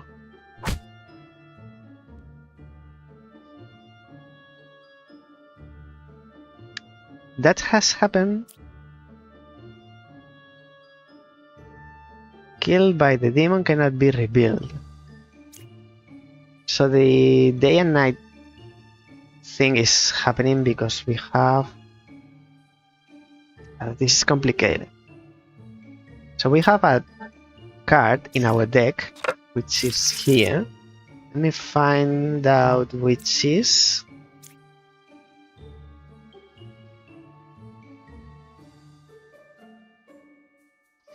So lilies, because we have the lilies, we have the mechanic behind me, day and night. Every time you uncover one card, the time moves forward. When it gets at night, next card that you open, you can open it, but at the same time, lilies will kill a villager. Actually, it says kill a random and reveal character. I don't think it can kill another demon. I think it always kills a villager. But I can be wrong. For now, at least, the one that has killed, which is number 9, it's not a demon or a minion, because it would say here. So far, we have found 0. Maybe it's killed, but we haven't found it, which is a slight difference in the wording. Kill a random and reveal character. Deal 2 damage to you. I lie and disguise. So we have received 2 damage. When we get to 0, we lose 1 heart. If we lose all 4, we lose the round. And we need to start over again to reach Ascension 5. In any case, the card that we have uncovered is the Enlightened. What do? Learn if the closest evil to me is clockwise or counterclockwise. Learn if they are same distance, it's equidistant if evils are the same distance from me. So if the Enlightened has an evil 2 positions to the left and 2 positions to the right, it's equidistant. Not one is closer than the other. The Enlightened is telling us that the closest evil to them is counterclockwise. So it's this way. At the same time, the lover is telling us that 1 between 2 and 4 is an evil. If these 2 are correct, if these 2 are telling the truth, we can deduce, deduct. We can conclude. I'm confused between those two words. We can conclude that the bishop is an evil. An evil as in minion or devil. Let's continue. I don't have a clear idea yet. You are the wretch. I register as a random evil minion to other characters. So we know for sure that you are an outcast. But as an outcast, you are seen by others as a minion. Minion? Minion. Evil minion. At the same time, the Enlightened is telling us that the closest evil is to the right, which is... it doesn't match with the fact that the wretch is understood as a minion, as an evil. Hello, Sparrow. I'm having trouble explaining Demon Bluff. Because it's level 4 and it's like too many rules. Have you played some... There are some games that are called Wolf of something. They usually call us the Wolves. It's a social deduction game. I have a physical version to play with people. Very quickly, if you haven't, very quickly I can tell you that these characters, they might be telling the truth or they might be lying. As a player, you need to find out who is lying, who is telling the truth. You don't need to know who's telling the truth, but knowing who's telling the truth helps you find who's lying, which is the objective. You need to find the demons. They are called minions and devils. So, like this. These are the characters that can appear in this round. Purple ones are villagers, red ones are the bad guys. We need to find these three. And each of them have a mechanic behind them, so they work differently. At this point, which is Ascension level 4, it gets like the game has too many layers. Not to play, you can play easily, but for me to explain everything that's happening, it's quite complicated.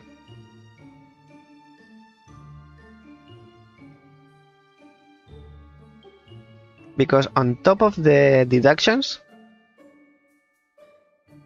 you need to be able to explain everything.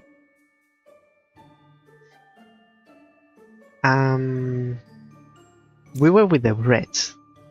The wretch it can be understood, or it's actually seen by the villagers as an evil character.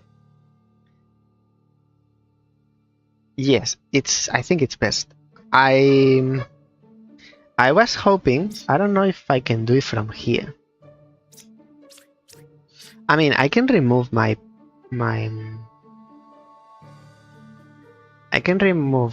save, but I'm not sure how to do it, and that would bring the game back to 0, which I wouldn't mind. But I think there should be an option. So we play here, and then it gives us 3 options. This is blocked or locked for now, and then there's endless. Maybe if we start with endless, we start from that level 1. Current village. Maybe this way we start from the beginning. Let's try. There are 2 evils among the all characters. Find and kill them. Okay.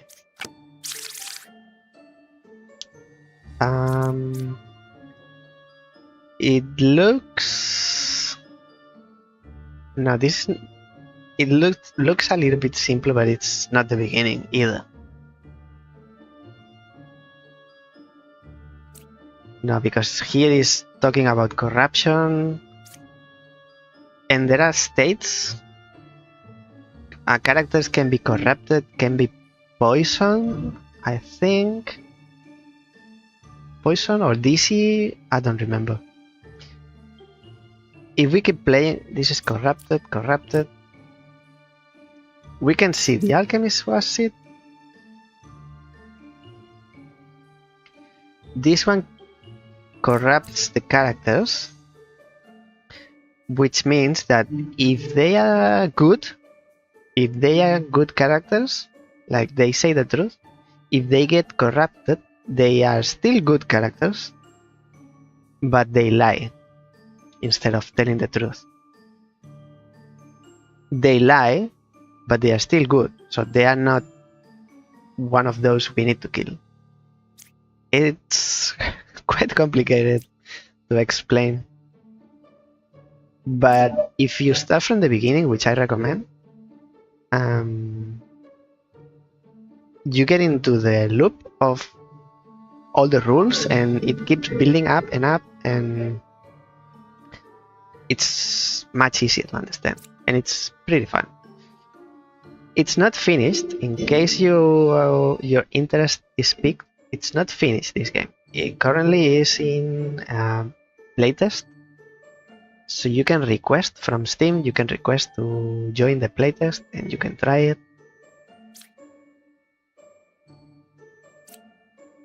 It's too much for me, I think, to explain every card. The only thing I can do, which I don't like, I kill myself and get done with this. The other option is for me to keep playing as I remind myself of the rules as well, but I don't like it because I do this to play with the viewers and I like to make sure everyone is following.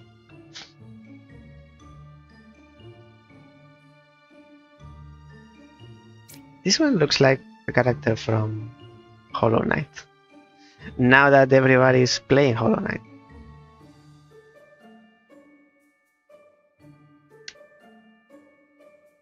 Let's see if it's easier. Slayer. Pick one character. Let's try. Let's do one round at least. Pick one character. If evil picked, execute it. Does that apply? No, we keep this one. We keep this one for now. Once we have uncovered every card, then we choose which one we want to kill. If it's evil, the Slayer kills that card. If it's not, it doesn't. So it's like a safe card to play. This is the Empress, unless the Slayer is evil. This is the Empress. Learn 3 characters, only one is evil. Between 3, 8, and 5, one is evil, if she's telling the truth. Medium. Learn a good character and its role. So the medium is telling us that the Empress is a good character and she is telling the truth, if the medium is telling the truth at the same time. So it says number 2 is a real Empress. We could trust the medium or not. Now we have the Gem Crafter. Learn one good character. And the Gem Crafter is telling us number 6 is good. Let's see who number 6 is. Another Slayer, which is good. And then we have number 6, an Alchemist. Villagers to the left and right of me, range 2, which means 8 and 4, are cured from corruption, which means that if they were good characters, they would be telling a lie. Since the alchemist has cured the corruption, means that number 8 and number 4, if they were good characters, they would be telling the truth. Now they would be telling a lie. Now they are telling the truth. They are reverse back. It's complicated. Another gen crafter which says number 4 is good. Yes. In the beginning you don't have. You only have the simple deduction, like you are telling the truth, I'm a liar, number 2 is a liar, number 3 is a demon. But here we are at a level that everything gets like very mixed. And number 8, a bard. What do? Learn how far I am from the closest corrupted character. I am 4 cards, and we need to draw a little bit. I am 4 cards away from corrupted characters. Because you are a good character, apparently. You were corrupted, but you've been cured by the alchemist from your corruption. Now we can assume you are telling the truth. In you telling the truth, you are saying that you are 4 cards away from a corrupted character, which is 1, 2, 3, 4, which in turn is again another character that's been cured by the alchemist. So this is not possible. What the bard is saying, it can be. It can happen. You cannot be 4 cards away from a corrupted character because this character has been cured from the corruption. So I'm going to do a guess. I'm going to use the Slayer to pick one character. If this character is evil, it will die. If it's a villager, it will not die. Now, I'm thinking the Slayer, being a good character, will kill my bard, which is an evil character. Let's try. And the Slayer, if you are a good character, couldn't kill number 8. Which makes me believe, if I was thinking that number 8 was a demon, and number 1 couldn't kill a demon, it's because number 1 is another demon. We can check that. There are only 2 in this round. There's only 2, 1 minion and 1 devil. So let's use the other Slayer to kill this Slayer. And it says I couldn't kill number 1. So maybe I was wrong in the beginning. I don't know what's happening anymore. Because there aren't 3 evil characters. Number 5 couldn't kill number 1. Now let's assume the opposite. You are a good character. You couldn't kill a good character. Same, you couldn't kill another character. Good character.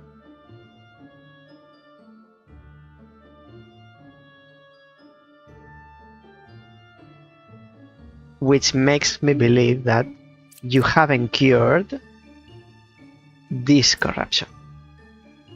So you are evil. You haven't cured your corruption. Not your, but this one. So we go behind me. There's a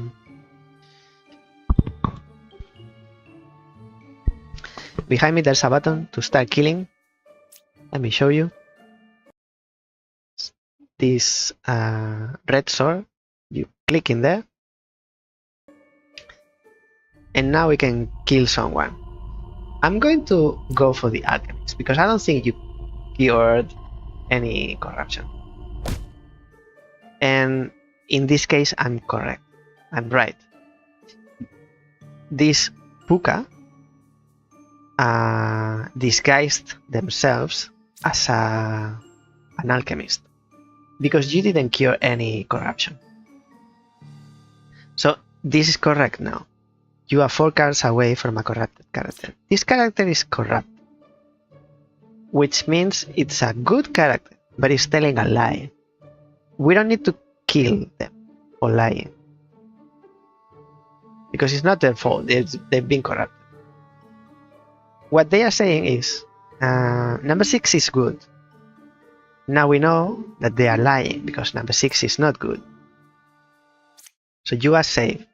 There was a way to mark the characters. So you are good, you are good, you are good, and you are good. Now between 2, 3, and 7, there's another evil. Let's see what they say. So there are 2 who say they are telling the truth, and 1 is lying. You are saying that number 4 is good, which is correct. So you are telling the truth. I'm going to assume that. Now, you are saying that between 3,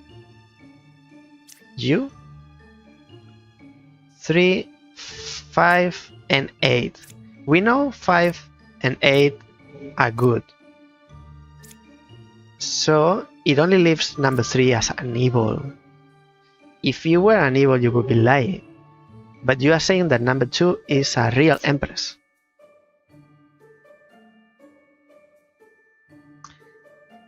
Which it would be. Now, if it's the opposite, if you are evil, you are lying. You are telling us that between 3, 8, and 5, there's 1 evil, but there's 0, because the evil is you. If you were the evil, you would be lying. So I don't know anymore what's happening. What do the others say? I couldn't kill 8. Learn how far I am from the closest corrupt character. So these are not corrupted.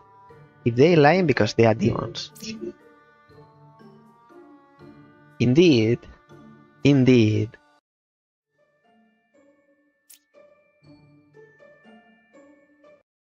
Let me use this.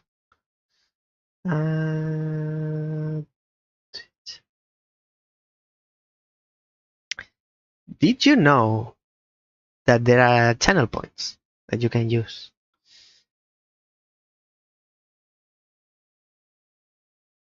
Let me see if I can make it work. I need to refresh this. We are on the right. This is how I'm feeling.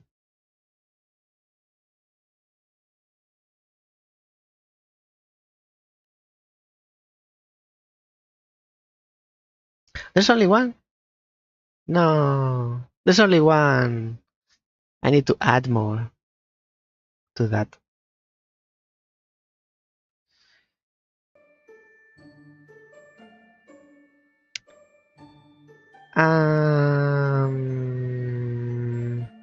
Do I make a pick one random, or because I've used incorrectly the slayers?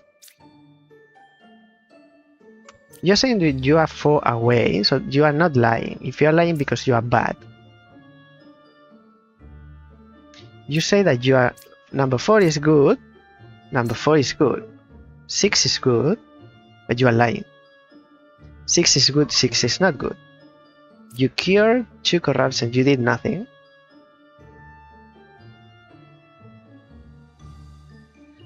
Okay, I see it now.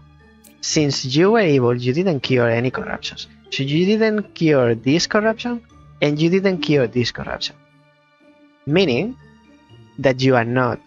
You are a good character, but you are lying because you are corrupted. You are not 4 cards away. You are less. So you might be 2 or 3. So one of these 2 is a good character who is lying.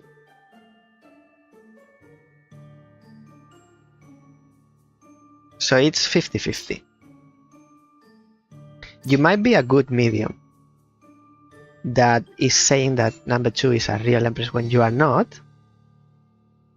Or you could be a good empress that's saying that between 3, 5, and 8 there is one evil. But that would be correct. You wouldn't be lying. So the one who is lying but not corrupted is you. I believe the Empress is the odd demon. And that is incorrect. It's number 3. No?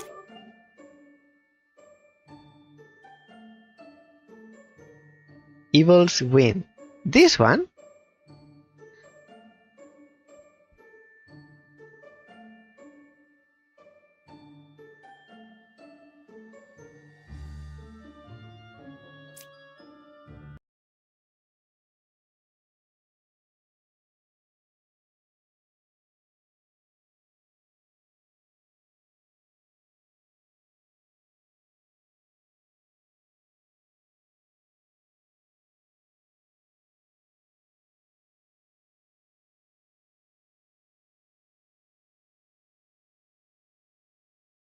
Doesn't work. Why it doesn't work? No, it's not. Wait. So this one works. This one works. But if I change scene, it will appear again. Okay. I wasn't considering that the Slayers, because I used their ability, their skill, I completely removed them from the board. I wasn't looking at those. Like, no. Of course. It all started with number 5. Started with you. So no one tried to kill you. That's why I didn't check. Summary. I don't want to know how I did. I already know. So we start from the beginning. Hopefully we have a... No, we don't have. An easier board. I'll try again. Let's see if I can go quicker. Left side is more evil. This side there are more bad characters. Or is it... I like that they are marked and highlighted because I wouldn't know if it's my left or your left. Indeed, you speak like an architect. Number 2, a knight. I can't die. Number 3, a baker. I am the original baker. One random and revealed good villager becomes a baker. Learn which villager I was. They are saying that they are a baker. That means that we are going to find more bakers. But only one is the real one, I think. And we have this Lilies kill a villager at night. So this is another baker. It says, I am the original. There are 2 pairs of evil.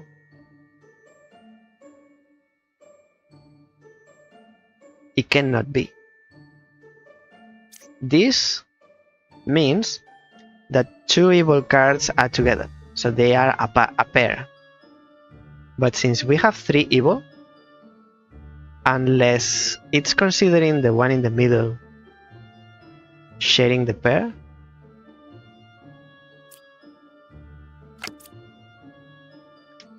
lose if you execute me. I think this is a safe card. In general, they are what they say they do. The poet. 5 is a real poet.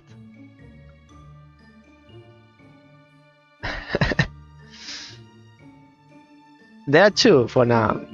There can be more. And Number 5 is a real poet.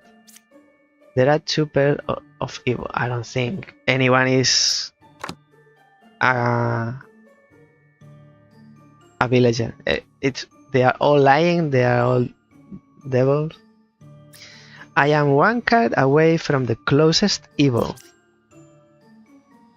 We don't know what this is, but it's not going to be a demon. So if you are telling the truth, you are a demon or evil, which I think so.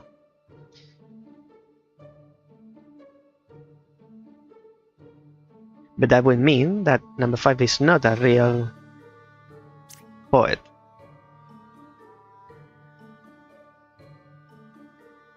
And there are more evil here.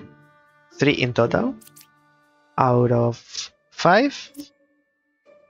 Well, it says more. There could be 2 and 1 here. It's a little tricky. You can't be killed unless you are a demon, so it's safe to kill you. If you die, it's because you are a demon, and you died because you are a demon. It's a good card to have, the knight, because if it was a real knight, you wouldn't be able to kill it. So we have 1. What were you saying? Oh, you didn't say anything. You are just a demon, knight. Maybe we can find out which of these 2 is the correct one. I am 1 card away from the closest evil. 5 is correct. Oh, a villager. There are 2 pairs. I don't think there are 2 pairs. In this situation, if there are 2 pairs, it's because the architect and this baker are evil.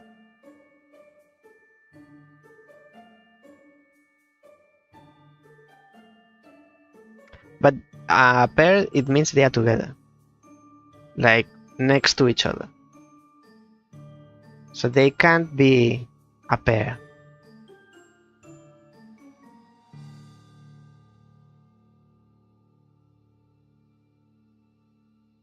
They can be the evil. The 2 we have left.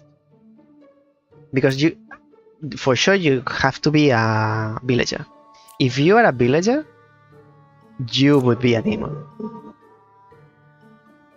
And then that would make number 5 an evil as well, because it's impossible. There are 2 pairs of evil, and that would match with what the architect says. There are more evil on this side.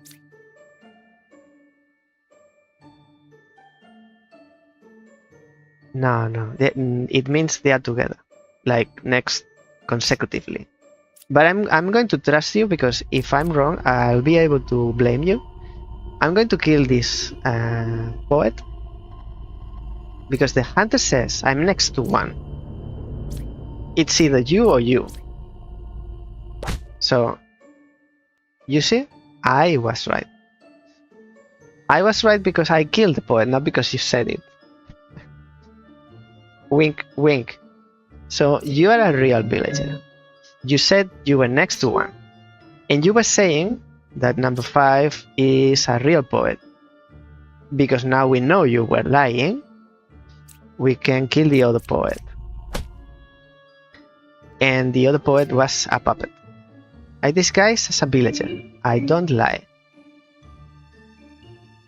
What?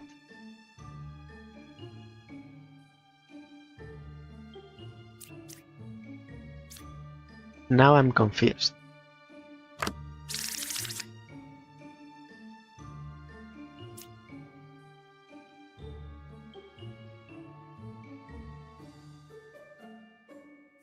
But there is no puppet, there is a puppeteer. Random adjacent villager becomes a puppet, if possible.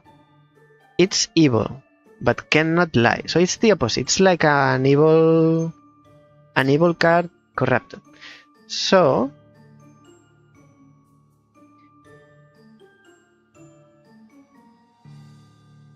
okay, I think I'm understanding. Bad cards, minions or evil, but one of those three is turning another villager, so that would be the fourth, making the fourth card appear as a bad one, like as a puppet, but it's not lying. If you are not lying, that actually means there are two pairs of evil. Since the puppeteer is next to the puppet, means that number 6 or number 4 are evil. It could be 6, but there's the issue that if we kill the bombardier and the bombardier is not an evil card, we die. In any case, we don't have, doesn't matter how much health we have. The other thing is that there can only be one baker. So you look like a doppelganger, and that I made a mistake, because the doppelganger is not a bad card. I disguise as a good villager currently in play, so the doppelganger disguised as a baker.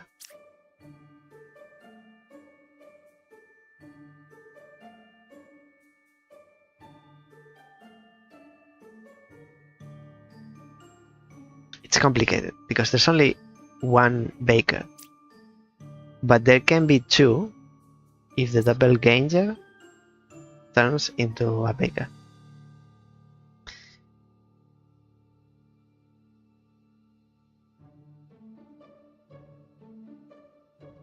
So it's the bombardier, and then there are two pairs.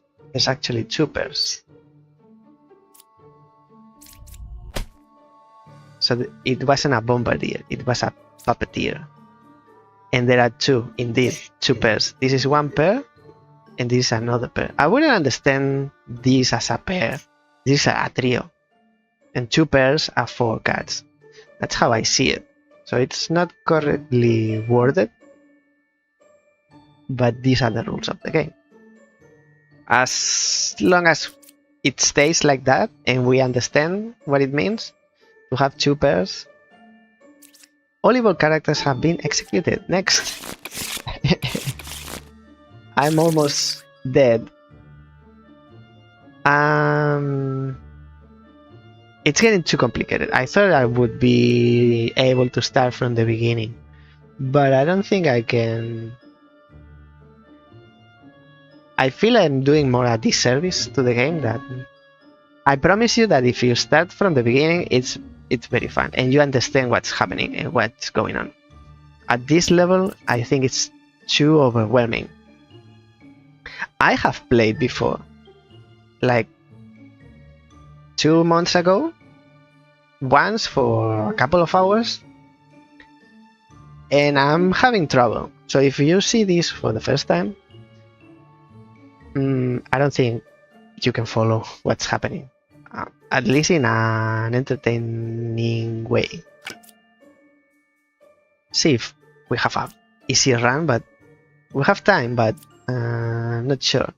No evils adjacent to me.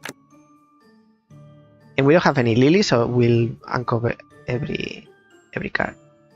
Between 1, 7, and 8, 1, 7, and 8, there is a villager, an outcast, and a minion.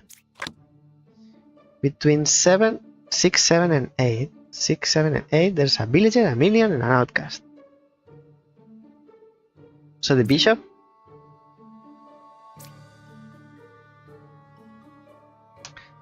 and the poet are telling us similar information, but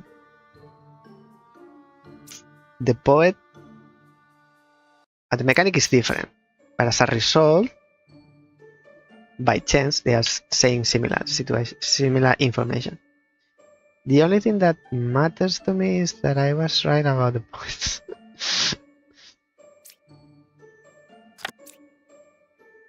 I'll be able to sleep tonight, just thinking that you were correct.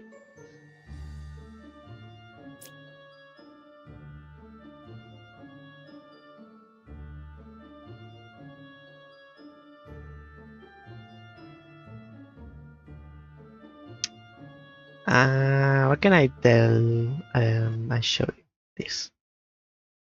No, I need to do it from. Oh, it's collapsing. Right.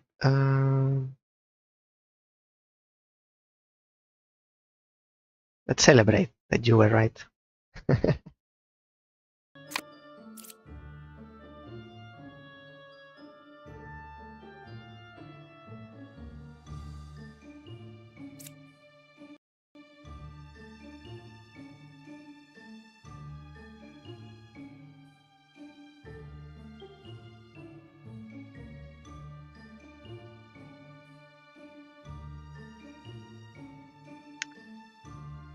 Oh, here. I've lost one of the interactions.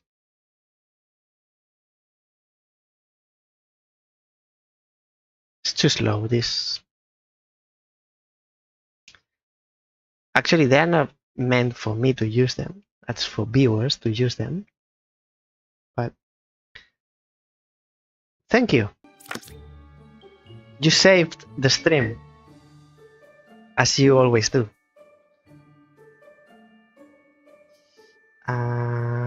We have a judge. That's what the pick one character, learn if they are lying. I haven't used this. Pick two characters, learn if any of them is evil. So it's similar to the judge, but twice. I am the original baker. There is only one pair of evil. You can kill someone. I am one card away from the closest evil. And another baker. I want to check if you are a demon. You are not a demon, but you both are demons. If you are both demons, now I believe you are a baker and you are a slayer, so you are not the original. How's fatherhood been going? It's getting better. It's getting better. She's growing. She's more aware of everything. She's more awake. Fatherhood. I read it correctly. I didn't read incorrectly. So in my brain, if you hadn't seen anything, I wouldn't have noticed. It would be interesting. How is fart her hood? Imagine if I fart on her hood. Like, is there a character with a hood? This one has a cape, and I fart on her hood. Anyways, she's more aware that there is a day, there is a night. If she's eating or if she's sleeping, now she knows more, which makes it a little bit easier. Before it was kind of feeling like a little bit random, and it was hard to control.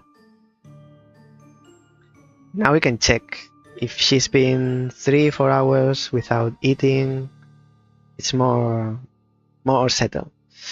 Give me a sec.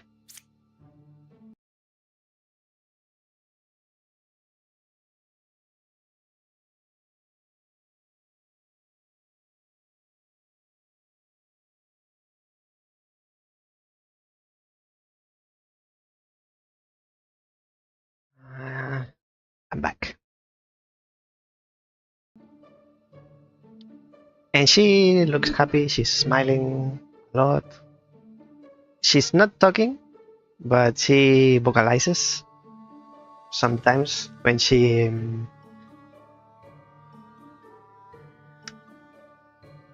uncomfortable. She starts like growling or complaining, whinging. Still not vocalizing her thoughts, but at least you can see clearly how she feels. It's basic, the most basic of the communications. Not as basic as binary, a little bit more developed, but still.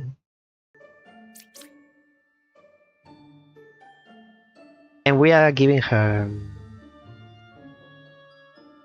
solids, starting with not solids, but kind of like a yogurt, which is not liquid, but for mashed vegetables.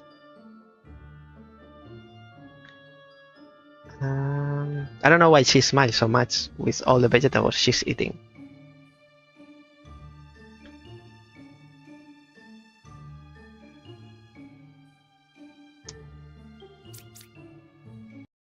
Actually, if I have the opportunity to do this, I should do this. You. Now I have a way to know what were you playing last. I have a snitcher. Someone's watching you.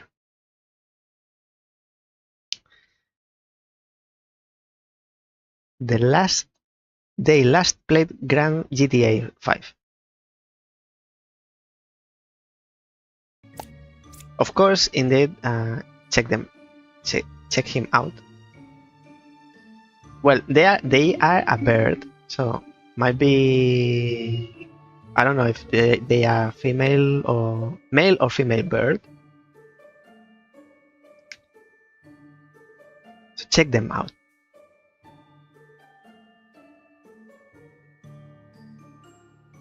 Now I know who my one viewer was. Wisebot? You mean Twitch? Twitch is snitching what you were doing.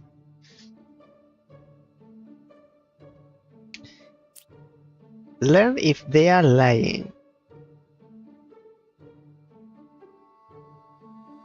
So if you are a demon, I'll check if you are lying.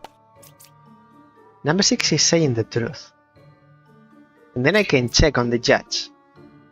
With you, pick 2 characters, learn if any of them is evil.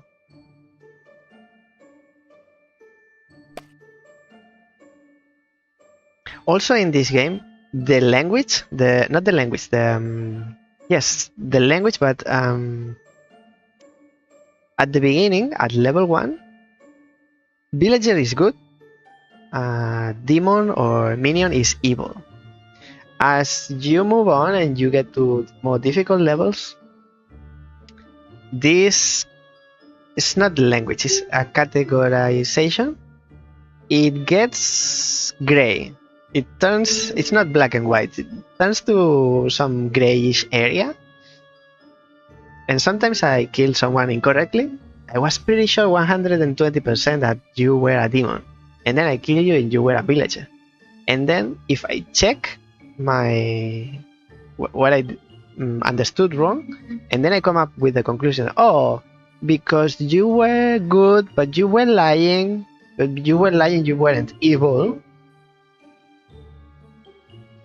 Overwhelming. Too much. Now I need to pick 2. So you can be 1. You can be 2. And then I double check you. Is 4 or 10 evil? False. So I'm going to start. You are good, you are good. You are good, you are good. And you are good then. But there are 2 bakers. Something's going on. What do they... Poisoner, a minion, and a puka. Villagers adjacent to me are corrupted, if possible. I lie and disguise. So even though they are good, they are lying.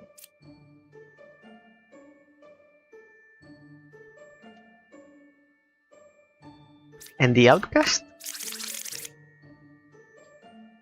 Another doppelganger and a plague doctor. One good villager is corrupted.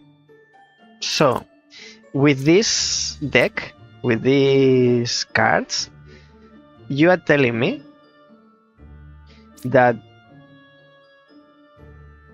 almost all of the villagers, all of the good characters are lying. With so many corruption. So I'm going to start killing them randomly. It's only one pair, I think it's possible, so you might be telling the truth. No evils adjacent to me, you are lying. I can see in your face. You are a villager, but you were corrupted. So that gives us valuable information. You were good, and you were sacrificed for the greater good. But you were corrupted, meaning that one of these two is an evil. So I'll go for you, because I don't have all day to think about who I kill. So that's correct, you were evil. Villagers adjacent to me are corrupted, if possible. If you are a villager, you are lying.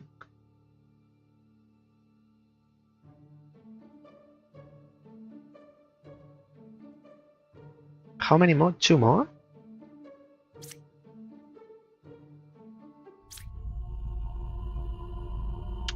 6, 7, and 8. 6, 7, and 8. Impossible. You were the minion. So now we have the poisoner. What does the poisoner do? One adjacent villager is corrupted. So one of... It might be you?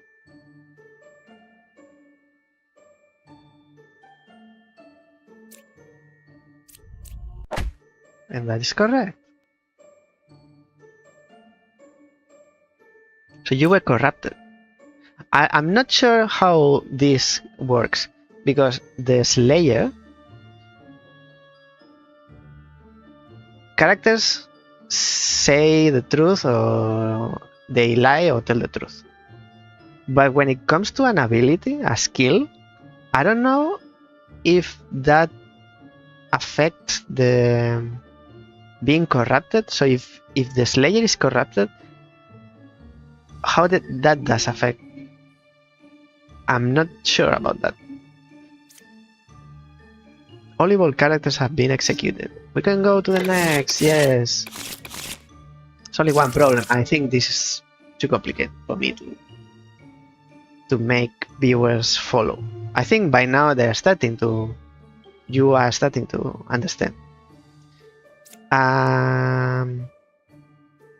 Golden Sparrow, I have a question for you, if you are watching. If you are still there. Bug report.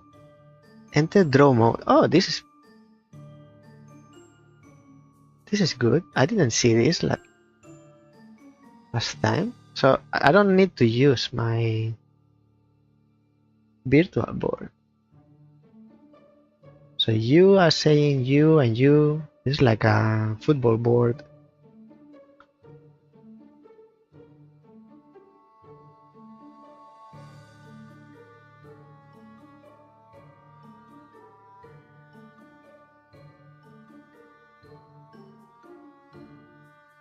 I use my virtual board, but when I use it, my other two screens go black, and I don't see if someone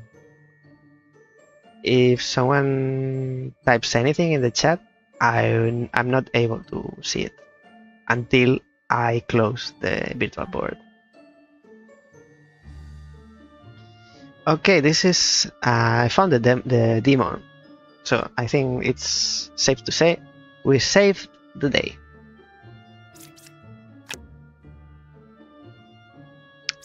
No, go to menu, yes. I don't think I did a good job of showcasing Demon Bluff.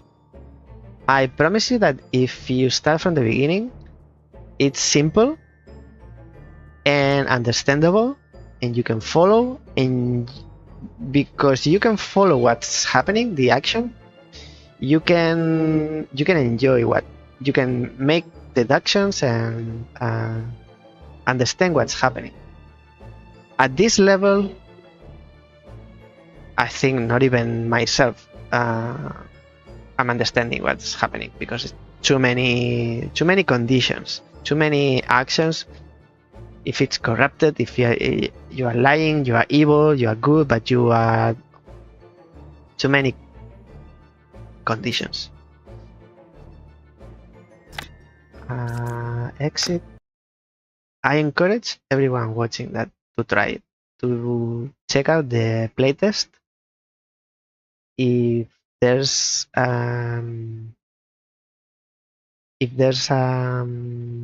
a spot, if it's available. I have it because I did it some time ago. I can access it. I think it's still open. I'm moving here. I had something for you, Sparrow, but I need you to interact.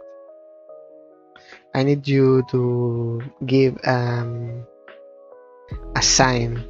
Give me a smoke sign.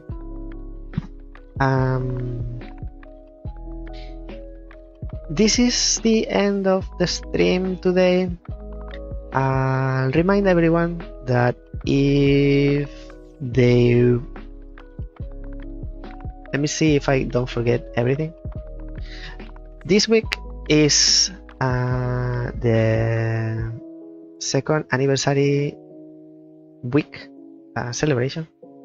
Sparrow, I'm giving away keys, not of my house, for a game called Word Worm. Since you are the only one in the chat, there's a way of participating, and if you participate, you'll be the only one participating, so you'll be the winner. You can check the game. The game is called Word Worm. Let me see if I can give you the...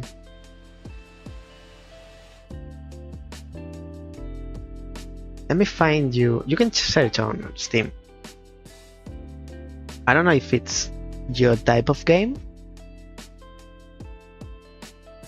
So check this link on Twitch.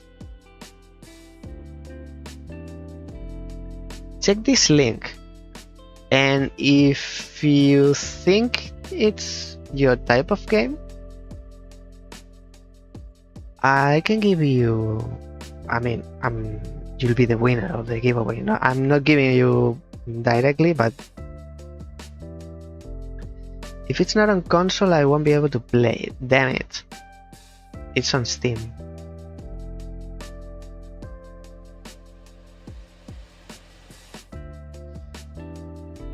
I don't have keys for console. Because I play on Steam and everyone wants... It's all digital. I don't think, unless I request specifically for console, and this game is not on console.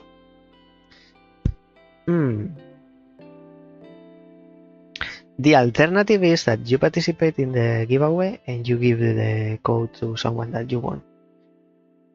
In which case, I was going to ask you, but if you do this, if you are happy to do this, I'll ask you to ask whoever you give the key to.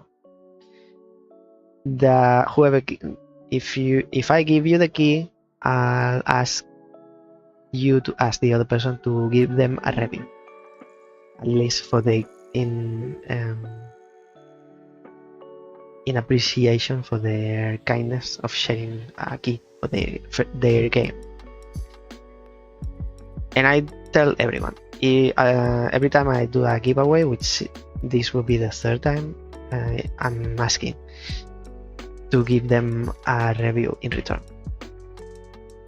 Have a look if you want, and if I have more than one key, so it's not a matter of time. I don't need you to come to me right away. It'll take me some time to give 5 keys. Trust me. It's called Wordworm. I shared the link, and I played this game last stream. This week I'm doing 3 streams. Today is the second. Tomorrow it will be the third and last this week, and we'll start year 3 of the channel. Tomorrow we are playing Square, Trial and Error, and Pub Champs. I don't have keys for those, but I'll still be giving away keys for Wordworm until I run out. Nothing else from me. If you are watching this stream after it was live, so you're watching as a bot, you can still participate if you subscribe to the channel. Subscribe to the channel, the same channel you are watching this video from, and second condition is that you leave a comment to this video, and then I'll give 1 week time and I'll do a giveaway with all the comments and everyone that's been subscribed to the channel. Friendly reminder, every new subscriber has to have the subscription public so that I can check. 3 years, does it feel like it's been 3 already? It's been 2.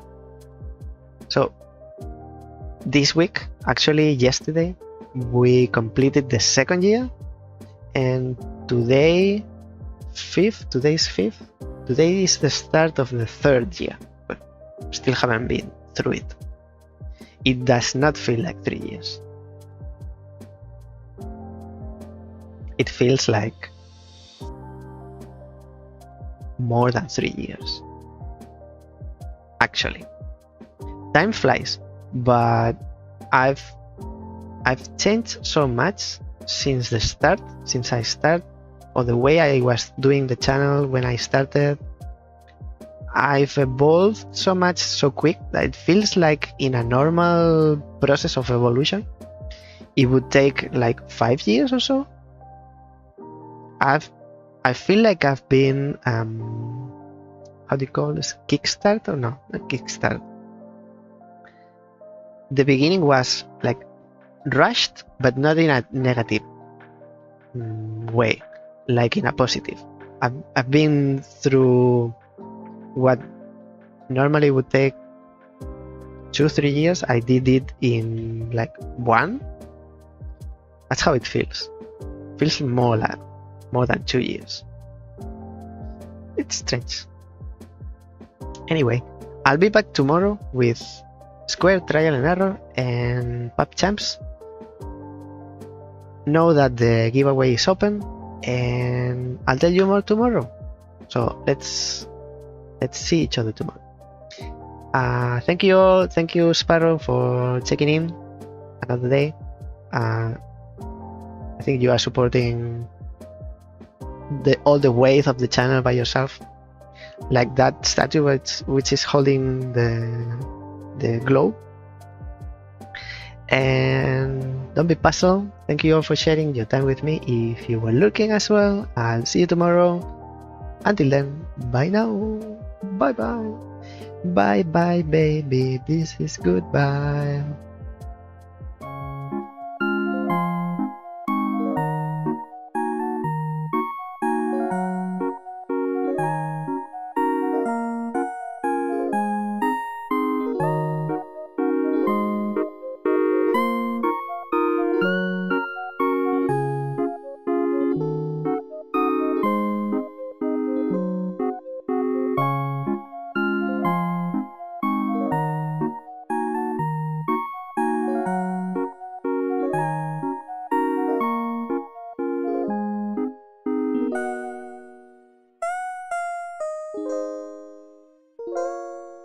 Bye.